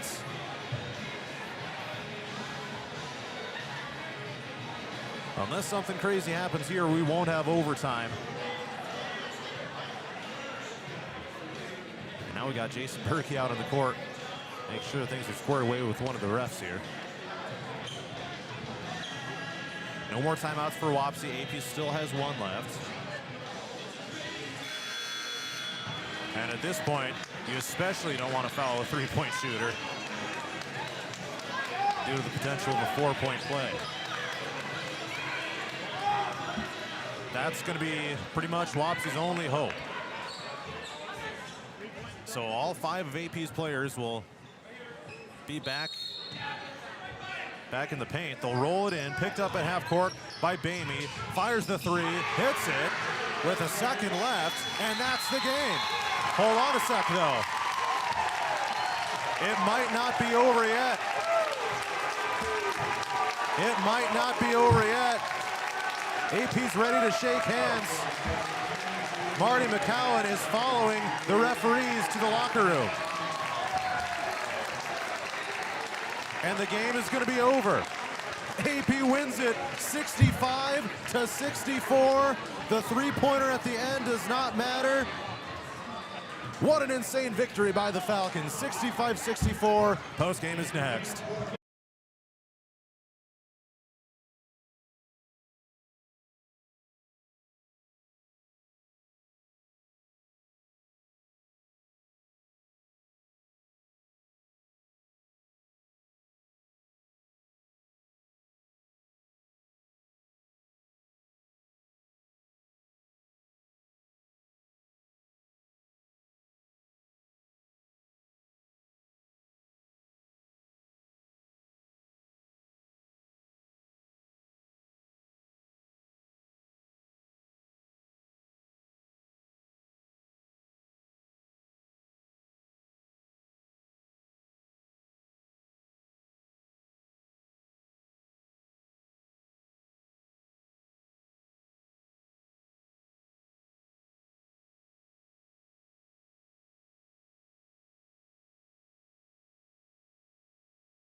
All right, it is continuing coverage of Aplington-Parkersburg basketball with head boys coach Aaron Thomas, 65-64 on the road here over Wapsie Valley, and an incredible comeback.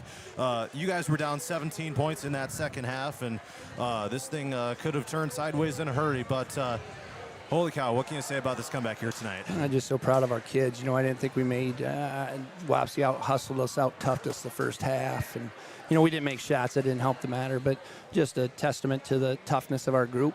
You know, probably proud. You know, Charlie played well. Wasn't Cole's best night, but he's up cheering. You know, Luke didn't play as much. We went to Jackson. Everybody's just cheering, and just it shows the importance of team and just the resilience and toughness of this bunch. So extremely happy for them. Just stick with it. You know, Tyler not to score the first half and stay composed. He didn't force bad shots. He just stayed with it, and when the moments came, he hit some big ones, and he got it going for us. Yeah, so walking through this one, just want to go back to that first half. You got down by as many as 17 in that first half. You had mentioned Tyler didn't hit a shot. I mean, it seemed like you were getting dominated on the boards throughout that first half. What was your take on those first 16 minutes and the adjustments you kind of had to make in the locker room there? We had to be tougher. That was the only on the board we wrote effort and toughness, because Wapsie got every 50-50 ball. We got kicked on the glass. We weren't physical enough with their post player. He had 15 at half, and you know, Charlie and Cole stepped up and held him to only 4 the second half. That was a big difference, and it was just a physicalness. And but the guys, even at halftime, they still believed. They were still encouraging one another, which is great to see as a coach, that it comes from within. And just so proud of the toughness. To come here to win at this place is tough. Marty, who's probably one of my 2 best friends in coaching, and a guy I respect more in the world. So you know they're going to be well coached. You know it's going to be tough. But, you know, Sully Jansen's offensive rebound down there was just huge. And the second half, we got the rebounds. We got the loose balls, and just super, super proud of the guys. It seemed right away out of the gate in the second half, you had a couple of quick buckets, a couple of stops. I kind of sensed that moment, okay, we might have something here. What'd you see from your team right out of the gate there in that third quarter? Yeah, we got it going. The problem was they would hit some threes. We couldn't get enough stops. And late, we did get enough stops. You know, I think the last 3.5, 4 minutes, we get stop, bucket. And that was just the difference. And it's the little things. And we'll watch film and learn from it, but you know, our assistants did a great job. You know, Connor and Berkey and Waters with some great ideas and some substitutions for us. I thought our guys executed. We went to that pick and roll. We hadn't practiced it. Solely got downhill for some layups. We got Charlie in the post, and that's finally how we got a switch. Big guy backed up. Tyler was able to hit the 3, and that got us going. Yeah, he ended up with 20 points. Let's see how many three-pointers. 6 of 11 from three-point range. Again, all in the second half. He gets you to within 3. At one point it was 48-45, and you know, at that point kind of the rest is history. But you could point to a number of different things with this comeback, but I have to say his three-point shooting was a huge factor here in this comeback. Huge, and you know, West made some shots for us early, kind of kept us in it because we were struggling. We had some other guys get to the rim and finish some layups that we needed when they were open. Like I said, solely I think Trev got downhill a couple times, so. I couldn't be prouder of this group and the effort, and that's everybody. And even our young guys who weren't playing, they're over here screaming and cheering, and it was truly just a team win. Mm-hmm. In the time that I've been calling games here, I don't remember a comeback for you guys like this. No. Do you remember one in your coaching team? Not like this. Not like this, no. I gotcha. So kind of a historic night here for AP boys basketball, down 17. Anyway, big picture moves you guys to 8-2 on the season. Still kind of in the driver's seat for what you want to get as far as a conference title. Obviously, this is one you kind of knew you had to get if you were to stay in that race. Just got to stay pace. You know, there's a lot of teams with 1 loss yet, and obviously Grundy is undefeated. And I think it's us, Denver, Union, East Marshall's got 2 losses. I think.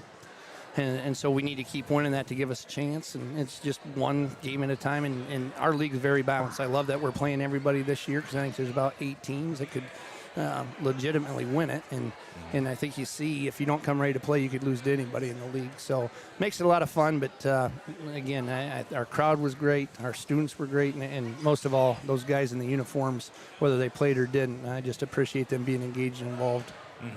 And, after a win like this, I have to imagine, obviously you guys were sitting in a pretty good spot, on the season anyway, but I have to imagine this can provide as much momentum as anything, to try to put together a fantastic run down the stretch of the year. Yeah, I hope so. And we got Denver coming to town Tuesday, and they kind of whooped us up there. So, it should give us a little pep in our step for practice Monday, and we've got to be ready to go for a huge battle come Tuesday because that's 2 teams with 1 loss, and we need to, defend the home court and try to get one. All right, just about out of time here tonight, but any final thoughts you'd like to share before we wrap up? No, thanks, J-Mo. I'm anxious to listen to your call. I'm sure it was very mundane. I'm sure you didn't get excited at all. But, no, just like I said, proud of the kids and all kids, even our students and all of our parents who came. I had a great crowd and very fortunate to have the assistant coaches I have. They do great adjustments and just super proud of the guys. You bet. AP head coach Aaron Thomas joining me here on Radio on the Go Sports. Appreciate the time and congrats on the awesome win. Thanks for everything, J-Mo. All right. Once again, the AP boys win 65-64 and the AP girls win 53-40. This has been NICL Hoops on Radio on the Go Sports on 99 The Wave and Radio on the Go's YouTube channel. I'm John Molenkle reporting good night from Wapsie Valley High School.